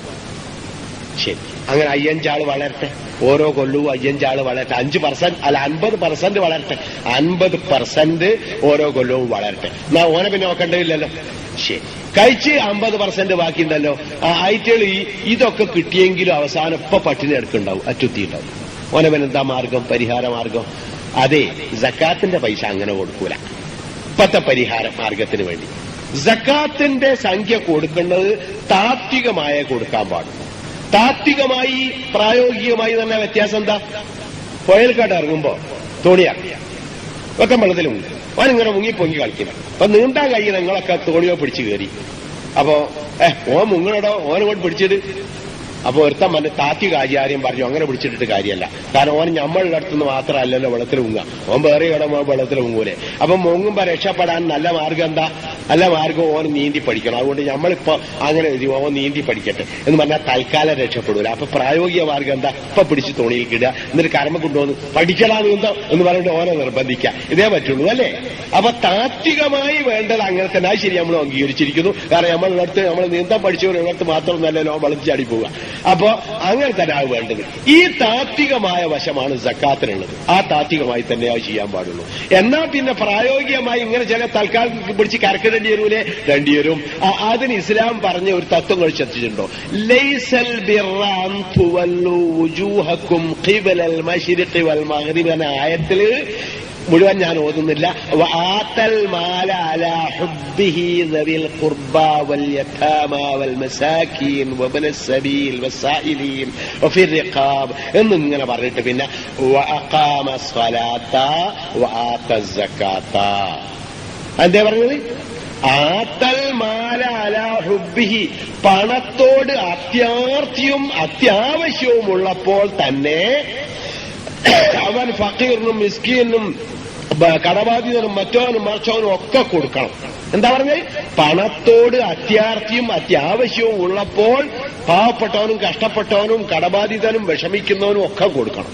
പിന്നെ നിസ്കാരം കൃത്യമായി നിർവഹിക്കുകയും സക്കാത്ത് കൊടുക്കുകയും വേണം. പിന്നെന്താ അത് എളുപ്പത്തിൽ തീർത്ത് കളഞ്ഞല്ലോ. ഏത്? പണത്തോട് ആർത്തിയുള്ളപ്പോൾ ഫക്കീറിന് കൊടുക്കണം, മിസ്കീനിന് കൊടുക്കണം, കഷ്ടപ്പെട്ടവന് കൊടുക്കണം, മറ്റവന് കൊടുക്കണം, പിന്നെ നിസ്കരിക്കുകയും വേണം, സക്കാത്ത് കൊടുക്കുകയും വേണം. അത് എളുപ്പത്തിലേക്ക് പറഞ്ഞു തീർത്ത് കളഞ്ഞില്ലേ? അതെന്തേ പറഞ്ഞത് പിന്നെ സക്കാത്ത് കൊടുക്കുകയും വേണമെന്ന്? അപ്പൊ മുമ്പ് കൊടുക്കാൻ പറഞ്ഞത് എന്താ? അങ്ങനെ ഒരായത്തിൽ 2 തരം സാമ്പത്തിക കടപ്പാടുകളെ പറ്റി പറയുന്നു. ഒന്ന് ആത്തൽ മാല അലാ ഹുബ്ബിഹി എന്നാ പറഞ്ഞിരിക്കുന്നത്. എന്ത്? പണത്തിന് ആവശ്യമുള്ളപ്പോൾ, അത്യാവശ്യമുള്ളപ്പോഴും അത്യാഗ്രഹമുള്ളപ്പോഴും കൊടുത്തേറ്റിക്കണം. അത് എല്ലാവർക്കും കൊടുക്കണം. അതിലൂടെ മനസ്സിലാകുന്നത് എന്താ? അതിൽ കൊടുക്കേണ്ട ആൾക്കാരെ എണ്ണി പറഞ്ഞു. ആ ആൾക്കാരൊക്കെ നാട്ടിലുണ്ടാവുമ്പോ പണത്തിന് അത്യാവശ്യമുള്ളവനും ആവശ്യമുള്ളവനും ഒക്കെ കൊടുക്കണം. ഞാൻ ഒരു 100 റുപ്യ നിത്യം ചെലവഴിക്കുന്നവനാണെങ്കിൽ 90 റുപ്യ ചെലവഴിക്കാം. അതിനാൽ ചിലപ്പോൾ 2 മീൻ കുറക്കേണ്ടി വരും, 4 പപ്പടം കുറക്കേണ്ടി വരും. ആ ഒക്കെ കുറച്ചുകൊണ്ട് ചെലവഴിച്ചിട്ട് 10 റുപ്യയുടെ മിച്ചം വെക്കുക. എന്നിട്ട് അത് റേഷൻ വാങ്ങാത്തവന് കൊടുക്കുക. മറ്റവൻ 50 റുപ്യ ചെലവഴിക്കുന്നവനാണെങ്കിൽ ഓൻ 5 റുപ്യയിൽ നിന്ന് അവിടെ കുറക്കുക. അതിന്മേൽ എന്ത് വേണ്ടി കുറക്കേണ്ടി വന്നാലും അത് കുറച്ചിട്ട് 45 റുപ്യക്ക് ചെലവഴിച്ചിട്ട് 5 റുപ്യ മാറ്റി വെക്കുക. അത് റേഷൻ വാങ്ങാത്തവന് കൊടുക്കാനുള്ളതാണ്. അങ്ങനെ കൊടുക്കണമെന്നാ. അതിലാര് എങ്ങനെയാന്നുള്ള കണക്കില്ല. കൊടുക്കാൻ കഴിയുന്നവനൊക്കെ കൊടുക്കണം. ആവശ്യക്കാരെ പരിഗണിക്കണം. ആവശ്യക്കാർ എത്ര ഉണ്ടോ എങ്കിൽ അവർക്ക് വേണ്ടി എല്ലാം ഇവരുണ്ടാക്കിക്കൊള്ളണം. ഉണ്ടാക്കിയേ പറ്റും. അതാ പറഞ്ഞിരിക്കുന്നത്. മറ്റേ അത് സക്കാത്താൻ അങ്ങനല്ല. അത് ആവശ്യക്കാരന് ഉണ്ടെങ്കിലും ഇല്ലെങ്കിലും കൊണ്ടുപോകും. സാമ്പത്തികമായി എനിക്കൊരവസ്ഥ വന്നാൽ, ഒരു പരിധിയിൽ അപ്പുറം എനിക്ക് വരുമാനം ഉണ്ടായാൽ അതിന്റെ 10%, ബെനിഫിറ്റിന്റെ 10% ഞാൻ അവിടെ മാറ്റി വെച്ചോളൂ. അത് വാങ്ങാൻ ആളില്ലെങ്കിലോ അവിടെ വെച്ചോളൂ, കണ്ടാക്കിക്കോളൂ. അത് കൊടുക്കണമെന്ന് അവിടെ മാറ്റി വെക്കണം. സക്കാത്ത എപ്പോ ആവശ്യമില്ലെങ്കിൽ ഇപ്പൊ കൊടുക്കണ്ട. അയൽനാട്ടിലോടെ അവർ കൊടുക്കുക. അല്ലെ അവിടെ ഒന്നും ആവശ്യമില്ല, ഇവിടെ നോട്ടെ ഫണ്ടായിട്ട് അവിടെ ശേഖരിച്ചോളി. 5 10 കൊല്ലമൊക്കെ അവിടെ ശേഖരിച്ചോളൂ. അങ്ങനെയാണ് സക്കാത്ത് കൊടുക്കുക തന്നെ. അപ്പൊ 2 തരം അവസ്ഥ കണ്ടോ നിങ്ങള്? അപ്പൊ സക്കാത്ത് കൊടുത്തിട്ട് ഒരു 50% ഞാൻ പറഞ്ഞല്ലോ രക്ഷപ്പെടൂലെന്ന്. അവർക്ക് രക്ഷാമാർഗം ഉണ്ടാക്കുന്ന മാർഗം പറഞ്ഞിരിക്കുന്നു. ഏത്? ഓനിങ്ങനെ റിലീഫ് പ്രവർത്തനം നടത്തിക്കാളി. ആവശ്യമുള്ളവനൊക്കെ എല്ലാവരും കൂടി എടുത്തിട്ട് ഇങ്ങനെ കൊടുക്കി. അങ്ങനെ കൊടുത്താലും ചിലപ്പം പരിഹരിക്കാൻ കഴിയാത്തതുണ്ടാവൂലേ ചിലതൊക്കെ. അതിന് പറഞ്ഞു, മനുഷ്യ ഒരു മുസ്ലിമിന്റെ സ്വഭാവം എന്താണെന്ന് നോക്കണം. നിങ്ങൾക്ക് ജാറ് പട്ടിണി കിടക്കുമ്പോൾ വയറ് നിറച്ച് ഉണ്ണുന്നത് മുസ്ലിമിന്റെ സ്വഭാവമല്ലാണ്. അയൽവാസി പട്ടിണി കിടക്കുമ്പോൾ വയറ് നിറച്ച് ഉണ്ണുന്നത് മുസ്ലിമിന്റെ സ്വഭാവമല്ലാണ്. പിന്നെന്താ, ഞാൻ ചോറുന്നുമ്പോ വയറ് പാതിയാക്കുക, എന്നിട്ട് അതിന് ഒരു അര ലിറ്ററായി ഒഴിവാക്കുക, എന്നിട്ടോ അത് അയൽവാസിക്ക് കൊടുക്കുക, അവൻ കഞ്ഞി വെച്ച് കുടിച്ചോട്ടെ, ഓരും ചോറ് തന്നെ കൊടുക്കണം, മൈക്ക് കെട്ടി അലറാൻ നിങ്ങൾക്കും എനിക്കും കഴിയും. അതെ, തന്നെ പോലെ അയൽവാസിയെയും കാണുക, നിങ്ങളുടെ വീട്ടിൽ ചോറുണ്ടാക്കിയാൽ മറ്റവനും ചോറ് കൊടുക്കണം എന്ന് മൈക്ക് കെട്ടി അലറാൻ നിങ്ങൾക്കും എനിക്കും കഴിയും. പക്ഷെ പ്രായോഗികമായതല്ലേ ഇസ്ലാം പറയാൻ പാടുള്ളൂ. എന്നാ അങ്ങനെ തന്നെ പറഞ്ഞത്. ഏത്, ഈ വയറ് നിറച്ച് തിന്നണ്ട, ചോറോ ഇനി എന്താണെങ്കിലും വയറ് നിറച്ച് തിന്നണ്ട, പാതി വയറാക്കി ചോറ് തന്നെന്നോ, ലേശാണ് ബാക്കി വെച്ചേക്ക്, അല്ലെ ഒരു മുക്കാൽ വള്ളയാക്ക്, എന്നിട്ട് ബാക്കിയാണ് ബാക്കി വെച്ചേക്ക്, എന്നിട്ട് ആ അയൽവാസിക്ക് കൊടുക്ക്, ഓൻ കഞ്ഞി വെച്ചോട്ടെ, ഓൻ കഞ്ഞി വെച്ച് കുടിച്ചോട്ടെ, അതിനോണ്ടാക്കി കൊടുക്കണം. ശ്രദ്ധിച്ചോ, അങ്ങനെ അയൽവാസിനെ പരിഗണിക്കുന്നു. പിന്നെ ഒന്ന് പറഞ്ഞു, നിന്റെ അവിടെ എന്തെങ്കിലും ഒരു കോളുണ്ടാക്കുകയാണെങ്കിലേ, കോളുണ്ടാക്കാനും ഇപ്പൊ തിന്നാനും കുട്ടിയൊക്കെ പൂതിണ്ടാവില്ലേ, നിന്റെ അവിടെ എന്തെങ്കിലും ഒരു കോളുണ്ടാക്കുകയാണെങ്കിൽ ലേശ അയൽവാസിയും കൊടുത്താളാം. ഓന് ആ കൂട്ടുകാരെയും കൂടി ആ കുടുംബത്തെയും കൂടി വിളിക്കേണ്ടതാകുന്നു എന്ന് ഇസ്ലാം പറഞ്ഞില്ല. ലേശാണ് കൊടുത്തയക്കുന്നത്. ആ കുടുംബത്തിനെ എല്ലാവർക്കും കൊടുക്കേണ്ടതാകുന്നു എന്ന് ഇസ്ലാം പറഞ്ഞില്ല. പിന്നെന്താണ്, അവിടെ ചിലപ്പോ ഇത് ഉണ്ടാക്കി ഇപ്പുറത്ത് നെയ്ച്ചോറുണ്ടാക്കിയെന്ന് അറിയുകയും അപ്പുറത്ത് ഓലാടെ നെയ്ച്ചോറുണ്ടാക്കിയിട്ട് ഞമ്മാടെ എന്താ ഉണ്ടാക്കാത്തതെന്ന് ചോദിക്കുകയും ചെയ്യുന്ന 10, 12, 8, 9 വയസ്സായ കുട്ടികളുണ്ടാവും. അഷറഫിന്റെ ആളെ നെയ്ച്ചോറുണ്ടാക്കിയിട്ട് ഞാനും ഓനും കളിക്കും, മോൻ എന്നോട് പറഞ്ഞിട്ടുണ്ട്, അതുകൊണ്ട് നിന്റെ ആളെയും നെയ്ച്ചോറ് വേണം. മോനെ ഞമ്മളാടെ കാശില്ല. ആ കാശില്ലാണ്ടോ, ഇന്നലെ വാപ്പാനെടുത്ത് കാശില്ലായിരുന്നോ, 5 ഉറുപ്യ കണ്ടാ മതി, 2 ഉറുപ്യ കണ്ടാലും മതി. ആ ജാതി കുട്ടികളുണ്ടാവും കാര്യം തിരിയാത്ത. ഓൽക്ക് ലക്ഷം നെയ്ച്ചോറ് കൊടുക്കന്നെ നിർവാഹമുള്ളൂ, അല്ലാണ്ട് വേറൊന്നും പറഞ്ഞിട്ട് കാര്യമല്ല. അതിനെന്തെങ്കിലും പുറത്തുനാട്ട് കൊടുത്താക്കണമെന്നാ പറഞ്ഞു. മറ്റോൾക്കോ കാര്യം തിരിയും. ആ തിരുവണാന് ചോറ് വേണ്ടാന്ന് പ്രശ്നവുമില്ല, ഓരങ്ങനെ ശീലിച്ചോളൂ. എന്നാ ഈ ജാതിക്ക് ലേശം കൊടുത്തയക്കണം. അങ്ങനെ പിന്നെയും അവിടെ നിന്നും നിന്നില്ല. പൊരേല് എന്തെങ്കിലും ഒരു പുതിയ വിഭവം ഉണ്ടാക്കിയാലേ ഉണ്ടാക്കിയ ആൾക്ക് ഒരു കഷ്ണം എടുത്തു കൊടുക്കണം. അവിടെ പോലും പരിഗണിച്ചു വേണ്ടോ നിങ്ങൾ? ഏത്, നിങ്ങളെ വീട്ടു ജോലിക്കാരൻ നിങ്ങൾക്ക് ഒരു പുതിയ വസ്തു, അല്ലെ ഒരു ജോലിക്കാരി വേലക്കാരി ഒരു പുതിയ വിഭവം നിങ്ങൾക്ക് വീട്ടുകാരൻ ഉണ്ടാക്കി തന്ന ഓളൊരു കഷ്ണം അവിടെ മുറിച്ചെടുത്തിട്ട് കൊണ്ട് കൊടുത്താക്കൂല. കാരണം അത് വേലക്കാരിയും വീട്ടുകാരനും തമ്മിലുള്ള ബന്ധത്തിന്റെ പ്രായോഗികതയല്ല, പ്രകൃതി രൂപമല്ല. മറിച്ച് നിങ്ങൾ അങ്ങോട്ട് കൊടുക്കാൻ നിങ്ങൾക്ക് കഴിയും, നിങ്ങളൊരു കഷ്ണം മുറിച്ച് അങ്ങോട്ട് കൊടുക്കാൻ കഴിയും. അതാണ് പ്രകൃതി രൂപം. അതുകൊണ്ട് നിങ്ങളാണ് മുറിച്ച് കൊടുക്കണം തന്നെ പറഞ്ഞു. ഇത് സ്വന്തം ഭാര്യ ഉണ്ടാക്കി തന്നാൽ പോലും കൊടുക്കാൻ തയ്യാറില്ലാത്തവരാ നമ്മൾ എന്നുള്ളത് വേറൊരു വശം. ഏത്, റസൂലുള്ളാഹിന്റെ പരിഗണന അങ്ങനെ. എന്നാ അതിലൊരു കഷ്ണം മുറിച്ചിട്ട് അങ്ങോട്ട് തന്നെ കൊടുക്കണം. കാരണം ഇതിന്റെ മണം മുഴുവനും ആസ്വദിച്ച് വായിൽ കപ്പലോട്ടാൻ മാത്രം വെള്ളമായിട്ട് മാത്രം നിൽക്കുക, നിങ്ങളിത് മുഴുവൻ തിന്നുക, അത് ഇസ്ലാമിൽ ശരിയല്ല, ഒരു മനുഷ്യത്വമല്ലാന്ന്. അതുവരെ പരിഗണിച്ച് നിങ്ങൾക്ക് പ്രായോഗിക ചിന്ത ഇങ്ങനെ സക്കാത്തെന്ന് പോന്നിട്ട് എവിടെ എത്തിയിട്ട് നോക്കിങ്ങൾ ഈ അറ്റം വരെ കൃത്യമായിട്ടാണ് പരിഗണിച്ചാണ്. ഇനി അതിലെവിടെയെങ്കിലും പോരായ്മകളുണ്ടെങ്കിൽ അത് നികത്തി, അത് നികത്തുമ്പോൾ പോരായ്മകളുണ്ടെങ്കിൽ അതും നികത്തി, അത് നികത്തുമ്പോൾ പോരായ്മകളുണ്ടെങ്കിൽ അതും നികത്തി, അങ്ങനെ അങ്ങോളം മനുഷ്യന്റെ എല്ലാ പ്രകൃതിയും പരിഗണിച്ചുകൊണ്ട് കൃത്യമായിട്ട് മുമ്പിൽ കടന്നു. ഇതാണ് ഇസ്ലാമിന്റെ തത്വശാസ്ത്രം. ഇസ്ലാം മനുഷ്യനോട് പ്രേരിപ്പിക്കുന്നത് എന്ത് എന്ന് ചോദിച്ചാൽ ഓരോ പ്രകൃതിയോട് യോജിച്ചത് അല്ല, പ്രകൃതിക്ക് പൂരകമായത്. ശരിക്കും പറയേണ്ടതുള്ള മനുഷ്യന്റെ പ്രകൃതിക്ക് പൂരകമായത്. ഈ മനുഷ്യന്റെ പ്രകൃതി എന്ന് പറഞ്ഞാൽ അങ്ങനെ മനുഷ്യന് കണ്ട ഓന്റെ പ്രകൃതിക്കനുസരിച്ചൊക്കെ ജീവിച്ചാൽ സംഗതി ശരിയാകുമോ എന്ന് ചോദിച്ചു തരും. അങ്ങനെ ശരിയാകാം. മനുഷ്യന്റെ പ്രകൃതി എന്ന് പറയുന്നത് പ്രപഞ്ചത്തിന്റെ പ്രകൃതി കൂടിയാണ്. അത് മനസ്സിലാക്കുക. ശരി, ഇനി ഒരു സയൻസ്. നിങ്ങളുടെ ശരീരത്തിൽ ഐച്ഛിക പ്രവർത്തനവും അനൈച്ഛിക പ്രവർത്തനവും 2 എണ്ണം, അല്ലെ? ശ്വാസം കഴിക്കുന്നത് ലങ്സിന്റെ പ്രവർത്തനം നിങ്ങളുടെ ഇച്ഛാശക്തിയോടുകൂടിയല്ല. നിങ്ങൾ വേണമെന്ന് വെക്കുമ്പോൾ ഉണ്ടാവുകയും വേണ്ടെന്ന് വെക്കുമ്പോൾ ഇല്ലാതാകുകയും ചെയ്യുന്നില്ല. നിങ്ങൾ ബോധം കെട്ടാൽ പോലും പ്രവർത്തിക്കും. ഹാർട്ട്, ദഹനേന്ദ്രിയങ്ങൾ, കിഡ്നി, രക്തചംക്രമണം, നെർവസ് സിസ്റ്റം, തലച്ചോറ്, ഇതിന്റെ ഒക്കെ പ്രവർത്തനം, സെല്ലുകളുടെ പ്രവർത്തനം, ഇതൊക്കെ അങ്ങനെ തന്നെ. അങ്ങനെ പോയാൽ നിങ്ങളുടെ ശരീരത്തിൽ നിങ്ങൾ ആഗ്രഹിക്കാതെയോ നിങ്ങൾ നിയന്ത്രിക്കാതെയോ നടക്കുന്ന ഒരുപാട് പ്രവർത്തനങ്ങളുണ്ട്. എന്നാൽ ഞാൻ കാല് മടക്കുന്നു, ഒറ്റക്കാലിൽ നിൽക്കുന്നു, ചാടുന്നു, തുള്ളുന്നു, കൈ മടക്കുന്നു, നിവർത്തുന്നു, മുഷ്ടി ചുരുട്ടുന്നു, മേലോട്ടെറിയുന്നു, പിന്നെ ഞാൻ ഈ പറയുന്ന മാതിരി വർത്താനം ഠ എന്ന് പറയുന്നു, റ എന്ന് പറയുന്നു, ഭീ എന്ന് പറയുന്നു, ഇതൊക്കെ ഞാൻ നിയന്ത്രിക്കുന്ന അല്ലെ, എന്റെ ഇഷ്ടത്തിനാണ്. ഞാൻ ചിരിക്കുന്നു, ഞാൻ ഗൗരവത്തിൽ നിൽക്കുന്നു, ഞാൻ കരയുന്നു, ഇതൊക്കെ എന്റെ ഇഷ്ടമാണ്, ഞാൻ നിയന്ത്രിക്കുന്ന. അങ്ങനെ എന്റെ ഇഷ്ടത്തിനൊത്ത് പ്രവർത്തിക്കുന്നത് കുറേയുണ്ട്, എന്റെ ഇഷ്ടത്തിനൊത്ത് അല്ലാതെ പ്രവർത്തിക്കുന്നത് കുറേയുണ്ട്. ഇത് തമ്മിലുള്ള ബന്ധം എത്രയാണെന്ന് അറിയാമോ നിങ്ങൾക്ക്? ഇഷ്ടത്തിനൊത്ത് പ്രവർത്തിക്കുന്നത് വളരെ കുറവാണല്ലേ. ഇഷ്ടത്തിനൊത്ത് അല്ലാതെ പ്രവർത്തിക്കുന്നതല്ലേ കൂടുതൽ? ശരി, അങ്ങനെ പറയാം. എന്നാൽ എത്ര കൂടുതൽ എന്നോ? അതിന്റെ ഒരു കണക്ക് കൊണ്ട് ഒത്തു നോക്കിയാൽ ബഹുരസമാണ്. 0.01% മാത്രമേ നമ്മുടെ ഇഷ്ടത്തിനൊത്ത് നടക്കണുള്ളൂ എന്നാണ്. എന്നാൽ എത്രയാണ്? 0.01% എന്ന് പറഞ്ഞാൽ എത്ര? 0.01 അല്ല കേട്ടോ, 1% എന്നാണ്. അതെത്ര ഉണ്ടാവും? 10,000-1 അല്ലേ? 10,000-1 മാത്രമേ മനുഷ്യന്റെ ഇഷ്ടമനുസരിച്ച് നടക്കുന്നുള്ളൂ എന്നാണ്. ബാക്കിയൊക്കെ എങ്ങനെയാണോ സൃഷ്ടിച്ച് ആ സൃഷ്ടിച്ചതിന്റെ രൂപം അനുസരിച്ച് നടക്കണം. സൃഷ്ടിക്കുമ്പോൾ അതിന് രൂപമുണ്ട്, ആ രൂപം അനുസരിച്ച് നടക്കണം. അപ്പൊ സൃഷ്ടാവ് പടച്ചവനാണ് എന്ന് നമ്മൾ അംഗീകരിക്കുകയാണെങ്കിൽ പടച്ചവന്റെ ഇഷ്ടത്തിനൊത്താണ് മനുഷ്യ ശരീരത്തിൽ 9,999 പ്രവർത്തിക്കുമ്പോൾ ഒരെണ്ണം മാത്രം എന്റെ ഇഷ്ടത്തിനൊത്ത് പ്രവർത്തിക്കുന്നു. ആ എന്റെ ഇഷ്ടത്തിനൊത്ത് പ്രവർത്തിക്കുന്ന രംഗങ്ങളിലാണ് പടച്ചോൻ മതം എന്ന് പറഞ്ഞുകൊണ്ട് ചെയ്യണം, ചെയ്യരുത്, ചെയ്യാം, ചെയ്തുകൂടാ എന്നിങ്ങനെയുള്ള തെക്ലീഫ് നൽകിയത്. ഞാൻ പെട്ടെന്ന് പറഞ്ഞു പോയത് നിങ്ങൾക്ക് മനസ്സിലായോ?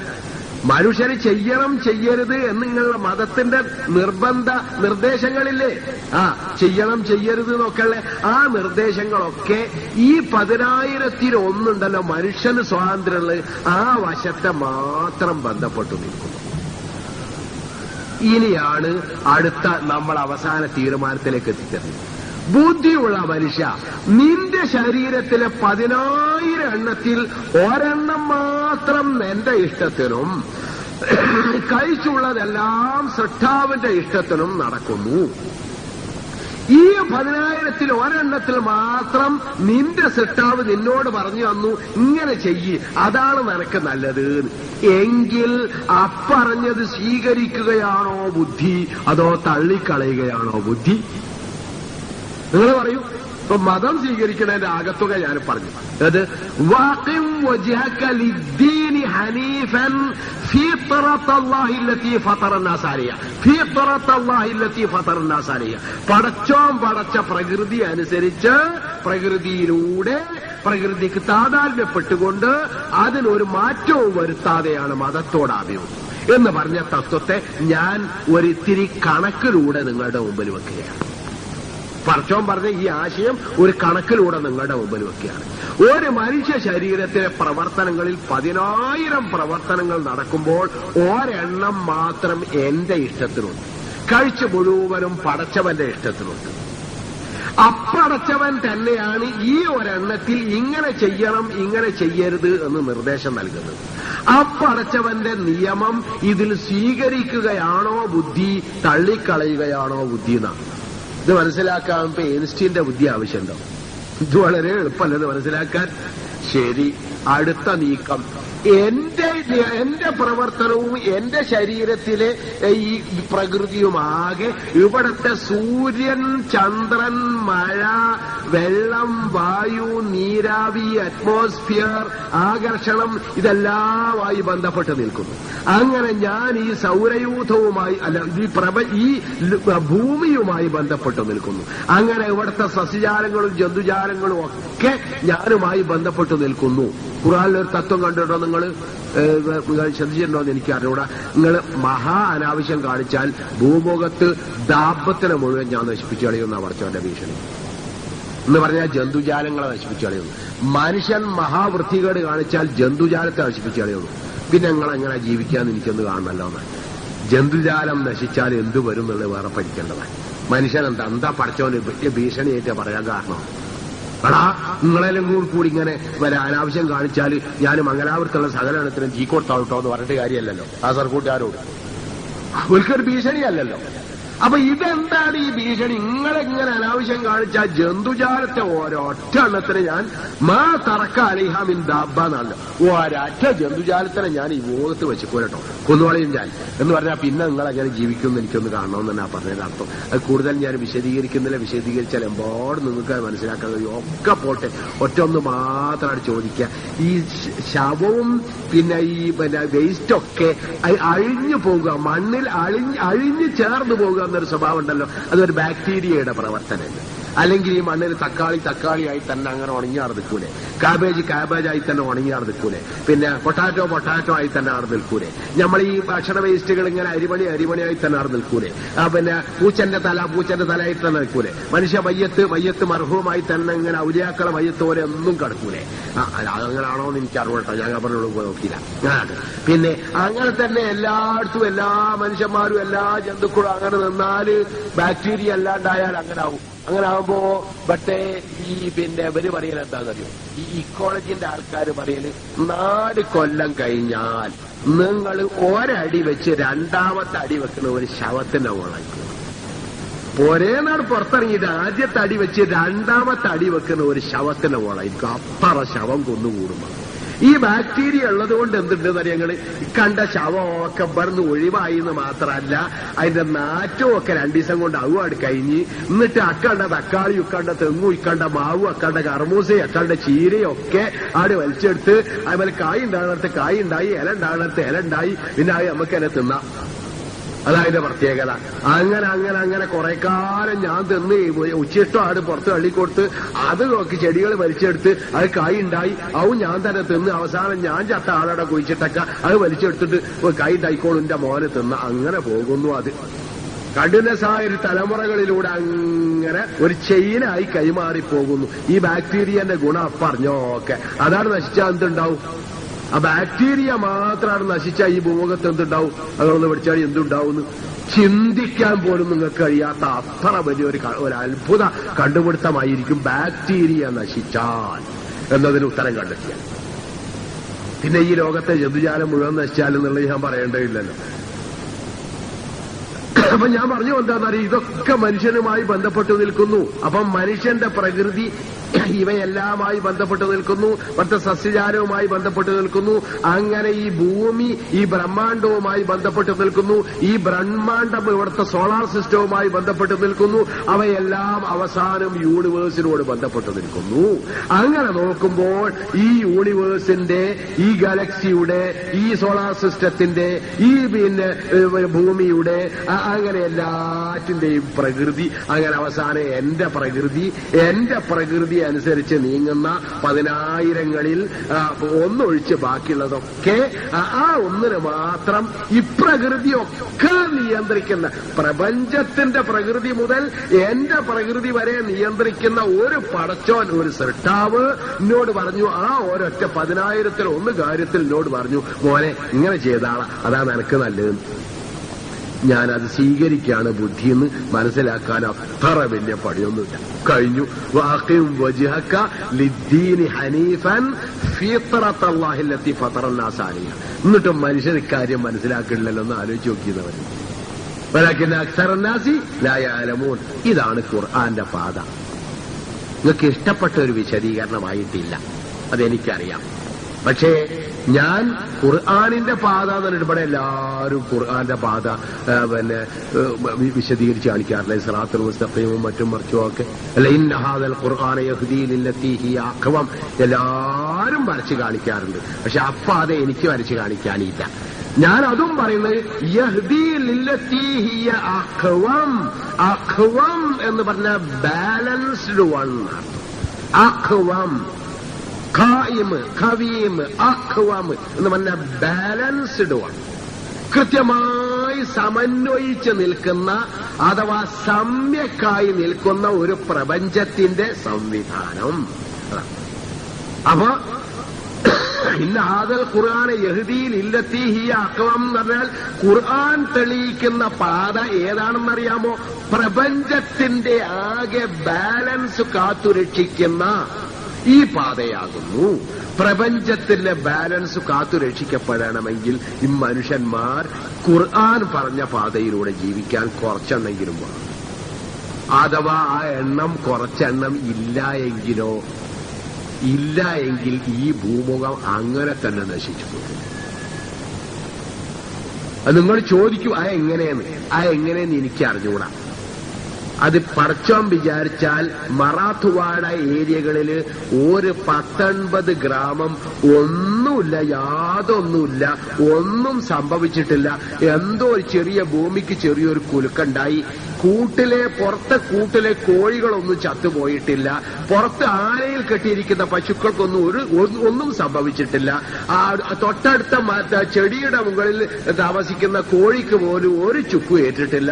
ഒരു ജന്തുവിനും ഒന്നും പറ്റിയിട്ടില്ല. പക്ഷെ ഗ്രാമം അങ്ങനെ തന്നെ ആ മനുഷ്യന്മാരോടുകൂടി, ലക്ഷക്കണക്കിന് മനുഷ്യരോടുകൂടി അത് ചത്തൊടുങ്ങി. എന്തേ സംഭവിച്ചത്? പിന്നെന്തേ സംഭവിച്ചത്? ഞാൻ പറഞ്ഞൊക്കെ വാസ്തവല്ലേ. ആലയിൽ കെട്ടിയ പശു ചത്തിട്ടില്ല, കൂട്ടിലുള്ള കോഴിക്കൊന്നും പറ്റിയിട്ടില്ല. പിന്നെ തൊട്ടടുത്ത ചെടിയുടെ മുകളിൽ കയറി നീർന്ന കോഴിക്ക് വരെ ഒരു വസ്തു പറ്റില്ല, യാതൊന്നും പറ്റിയിട്ടില്ല. വീട്ടിന്റെ ഉള്ളിൽ ഒതുങ്ങിക്കൂടിയ മനുഷ്യൻ മാത്രം വീടടക്കം തകർന്ന് തരിപ്പണമായിട്ട്. ഇതാണ് മറാത്തുവാഡ അനുഭവം. ഒരു സാധാരണ ഞങ്ങളടക്കം ഈ പുഴയെന്നും മീൻ പിടിക്കുന്ന ഒരു തിര കത്തിച്ചിട്ടുണ്ട്, തോട്ടം ഏർപ്പാടുണ്ട്. ആദ്യം തീറ്റിട്ട് കൊടുക്കും രാവിലെ, എന്നിട്ട് ഒരു 2 മണിക്കൂർ കഴിഞ്ഞിട്ട് വീണ്ടും തീറ്റിട്ട് കൊടുക്കും. എന്നിട്ട് ആളെ ആകർഷിക്കും, എന്നിട്ട് ആൾക്ക് കത്തിച്ചിട്ട് കൊടുക്കാൻ, അത് പൊട്ടിച്ച് കൊല്ലലാണ് അതിന്റെ ഏർപ്പാടുകൾ ചെയ്യാറുള്ളത്. എന്നാ അതുപോലെ തലേന്ന് രാത്രി മുഴുവനും ഒരാരാധന. അത് പാട്ടും കൂത്തും കള്ളും അതും ഇതും. പുറത്തുള്ള ആൾക്കാരും ഒക്കെ ഇങ്ങോട്ട് വന്ന്, ഇവിടുന്ന് പുറത്തേക്ക് കെട്ടിച്ചാച്ചവരും വന്ന്, ഇവിടുന്ന് പുറത്തേക്ക് ജോലിക്ക് പോയവരും വന്ന്, ഇവിടുന്ന് പുറത്തേക്കുള്ള കുടുംബക്കാരും വന്ന്, എല്ലാവരും വന്ന്. എന്നിട്ട് ഒരു 5 മണി വരെ ആരാധന തന്നെ, അത്യധ്വാനം. നല്ല പൂസാവനും. അവസാനം വന്നിട്ട് പൊരയില് അട്ടിയിട്ട മാതിരി തലങ്ങും വലങ്ങും ഒരു കിടത്തം ഒന്നാകെ. നാടിനെങ്ങാനും ആഴ്ചകളെങ്ങാനും പുറത്താണെങ്കിലുണ്ടല്ലോ ഒരൊറ്റയും മരിക്കൂല, ഒരെണ്ണവും മരിക്കൂല. കല്ലുകൊണ്ടുണ്ടാക്കിയ പോര ഒന്നിങ്ങനെ ഇളകിയപ്പോ ആ കല്ലൊന്നാകെ മേത്തക്ക് ഇങ്ങോട്ട് വീണ് അങ്ങോട്ട് മുഴുവനും മരിച്ചു. തൊട്ട അപ്പുറത്ത് കാല് കൊടുത്തുണ്ടാക്കിയ ആലന്റെ ഉള്ളിൽ ഒരു പയ്യ ഒരു വസ്തുട്ടായിട്ടില്ല. കാരണം എന്റെ മുകളിലൊന്നും വീഴാൻ പറ്റിയില്ല, പയ്യനെ കൊല്ലാൻ പറ്റി. കോഴി ഒരു വസ്തുവായില്ല. മറാത്തുവാഡ ജീവിതത്തിന്റെ കളിയിൽ, മനുഷ്യ ജീവിതത്തിന്റെ കളിയിൽ ബുദ്ധിയുള്ള മനുഷ്യർക്ക് ഒരു പാഠമാണ്.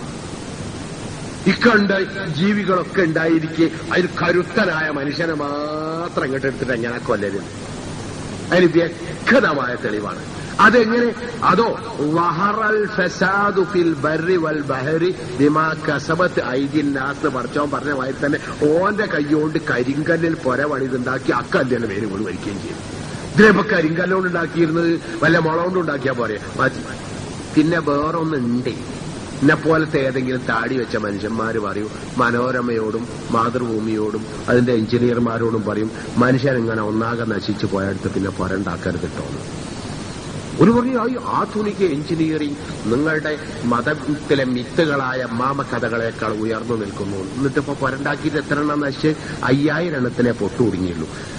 അതിലൊരു ഏകദേശം ഒരു 3000 എണ്ണം പച്ച തകർന്നു വരുന്നുണ്ട്. 5000 എണ്ണം നശിച്ചെടുത്തു. അത് മനോരമയുടെ വീടല്ല കേട്ടോ, വേറെ അവിടുത്തെ ഗവൺമെന്റ് ഉണ്ടാക്കിയ വീടാണ്. ആ സ്ഥലത്ത് പറക്കാൻ പറ്റൂല എന്നാണ് നബിയ. മനുഷ്യൻ അങ്ങനെ ഒന്നാകെ നശിപ്പിച്ച സ്ഥലത്ത് പിന്നെ മനുഷ്യൻ പറഞ്ഞു.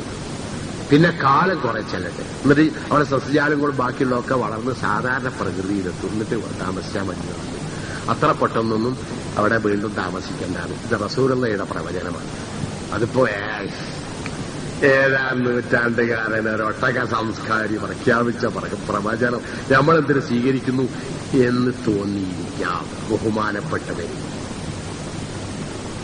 ബുദ്ധിമാന്മാരെ, ഗവേഷകരെ, ലോകത്തിന്റെ ഗീർ കയ്യിൽ പിടിച്ചു നിൽക്കുന്ന മഹാരഥന്മാരെ, ലോകത്തിന്റെ സൃഷ്ടാവിന്റെ പ്രവചനമാകുന്നു. അത് മുഹമ്മദിന്റെ പ്രവചനമല്ല, അത് പ്രത്യേകം ശ്രദ്ധിച്ചു. അതുപോലെ ഞാൻ പറഞ്ഞു വന്നത് ഇതാണ്, ഏത് വിധത്തിൽ നശിപ്പിക്കേണ്ടി വന്നാലും എങ്ങനെയും നശിക്കും. എന്തില്ലാതെ പോയാൽ ഇക്കണ്ട ഇസ്ലാമിന്റെ ദൈവത്തെ ആരാധിക്കുക, മനുഷ്യനായി ജീവിക്കുക എന്ന ഈ സ്വഭാവം നഷ്ടപ്പെട്ടു പോയാൽ പ്രകൃതിയോട് ഒത്തുനിൽക്കുന്ന, പ്രകൃതിയെ സംരക്ഷിച്ചു നിൽക്കുന്ന, അങ്ങനെ മനുഷ്യന്റെ പ്രകൃതിയെ സംരക്ഷിച്ചു നിർത്തുന്ന ഈ പ്രവർത്തനം നിലനിൽക്കണം. നിലനിൽക്കുന്നില്ല എങ്കിൽ എവിടെയാണ് ഒരു വലിയ നാടാകെ നശിപ്പിക്കുവാനുള്ള ഒരു ബോംബിന് ഒരു സേഫ്റ്റി പിന്നുണ്ടാവും. ആ പിന്നെ ഇങ്ങ് കടിച്ചു ഊരിയാൽ ഇതാണ് ഇപ്പൊ ഇവരുള്ളത് പറയും. പക്ഷെ ആ പിന്നെ കടിച്ചു ഊരിയാൽ സംഗതി അബദ്ധം, ഒരു നാടാകെ നശിക്കും. ഇത്ര പോതൊരു പിന്നല്ലേ ഊരിയുള്ളൂ, അതിന് നാടാകെ നശിക്കേണ്ടതുണ്ടോ? എന്നാ അവിടെയാണ് മർമ്മത്ത് തൊട്ട് കളിക്കുക. അള്ളാഹുവിനെ ആരാധിക്കണം, അള്ളാഹുവിന്റെ കൽപ്പനകൾ സ്വീകരിക്കണം. എന്തിന്? മനുഷ്യനെ പടച്ച അള്ള പറയണത് മനുഷ്യനെ പടച്ച മനുഷ്യ പ്രകൃതിയെ സംരക്ഷിക്കാൻ, മനുഷ്യനായി ജീവിക്കാൻ, അപ്രകൃതിയെ സംരക്ഷിക്കാൻ, അതിലൂടെ ദൈവത്തെയും തന്റെ സൃഷ്ടാവിനെയും കണ്ടെത്തി ആരാധിക്കാൻ. ഇത് സ്വീകരിച്ചെങ്കിലേ ഈ ലോകത്തിന് നിലനിൽക്കുന്നു, പ്രപഞ്ചത്തിന്, ബ്രഹ്മാണ്ടത്തിന്, യൂണിവേഴ്സിന് അപ്പോഴേ നിലനിൽപ്പുള്ളൂ. ഇല്ലാഞ്ഞാൽ അങ്ങനെ തന്നെ ആധുനിക ഭാഷയുണ്ട്, താറുമാറാവുക. അതാണ് സംഭവിക്കും. താറ് എന്ന് പറഞ്ഞാൽ അങ്ങനെ ഇങ്ങോട്ട് കൊടുക്കണേനാ, മാറ് എന്ന് പറയുന്നത് ഇങ്ങോട്ട് ഇടനാ പറയും. അപ്പൊ ഇങ്ങോട്ട് കൊടുക്കണ്ട്, ഇങ്ങോട്ട് ഇട്ടു ആയാലും എന്താ അപകടം പറ്റുക അതുപോലെ വീഴുന്ന ആ പറഞ്ഞതിന്റെ അർത്ഥം. അതിന് പച്ച മലയാളാണെങ്കിലും പറഞ്ഞ് വളരെ പ്രകടമാണ് പദപ്രയോഗം, വളരെ ശരിയാ. അങ്ങനെ വരും കേട്ടോ, ശ്രദ്ധിച്ചോളൂ. ഈ ഭൂമിയുടെ വ്യവസ്ഥ അങ്ങനെ വരും. ഇത്രേ എനിക്ക് പറയാനുള്ളൂ. നിങ്ങളുടെ മുമ്പിൽ ഞാൻ ഏറെ വിശദീകരിക്കുന്നില്ല. ഇത് പറഞ്ഞുകൊണ്ട് ഞാൻ എന്റെ ഈ വാക്കുകൾ അവസാനിപ്പിക്കുന്നു. ഒരു കാര്യം, ഖുർആന്റെ പാത ഏതായിരുന്നാലും മനുഷ്യനിലെ മാനവികതയെ സംരക്ഷിക്കാനും മനുഷ്യ സമൂഹത്തെ സംരക്ഷിക്കാനും അല്ല, മനുഷ്യനും മനുഷ്യന്റെ സൃഷ്ടാവും മനുഷ്യനും മനുഷ്യന്റെ പ്രപഞ്ചവും പ്രപഞ്ചത്തിന്റെ സൃഷ്ടാവുമായുള്ള എല്ലാതര ബന്ധങ്ങളെയും കാത്തുരക്ഷിക്കുന്നു. അറ്റ് ലീസ്റ്റ് മനുഷ്യൻ മനുഷ്യനായി ജീവിക്കുവാനുള്ള ഏറ്റവും ചെറിയൊരു തത്വശാസ്ത്രം എന്നതെങ്കിലും അംഗീകരിക്കണമല്ലോ. ഞാൻ ഇവിടെ അവസാനിപ്പിക്കുന്നു. സർവ്വലോക രക്ഷകന്റെ ദീൻ മനസ്സിലാക്കി അതനുസരിച്ച് ജീവിക്കുക. അവൻ നമ്മളെയും എല്ലാവരെയും പ്രപഞ്ചത്തെ ഒന്നാകവും രക്ഷിക്കുമാറാവട്ടെ. اللهم اغفر للمؤمنين والمؤمنات والمسلمين والمسلمات والأحياء منهم والأموات. اللهم ربنا آتنا على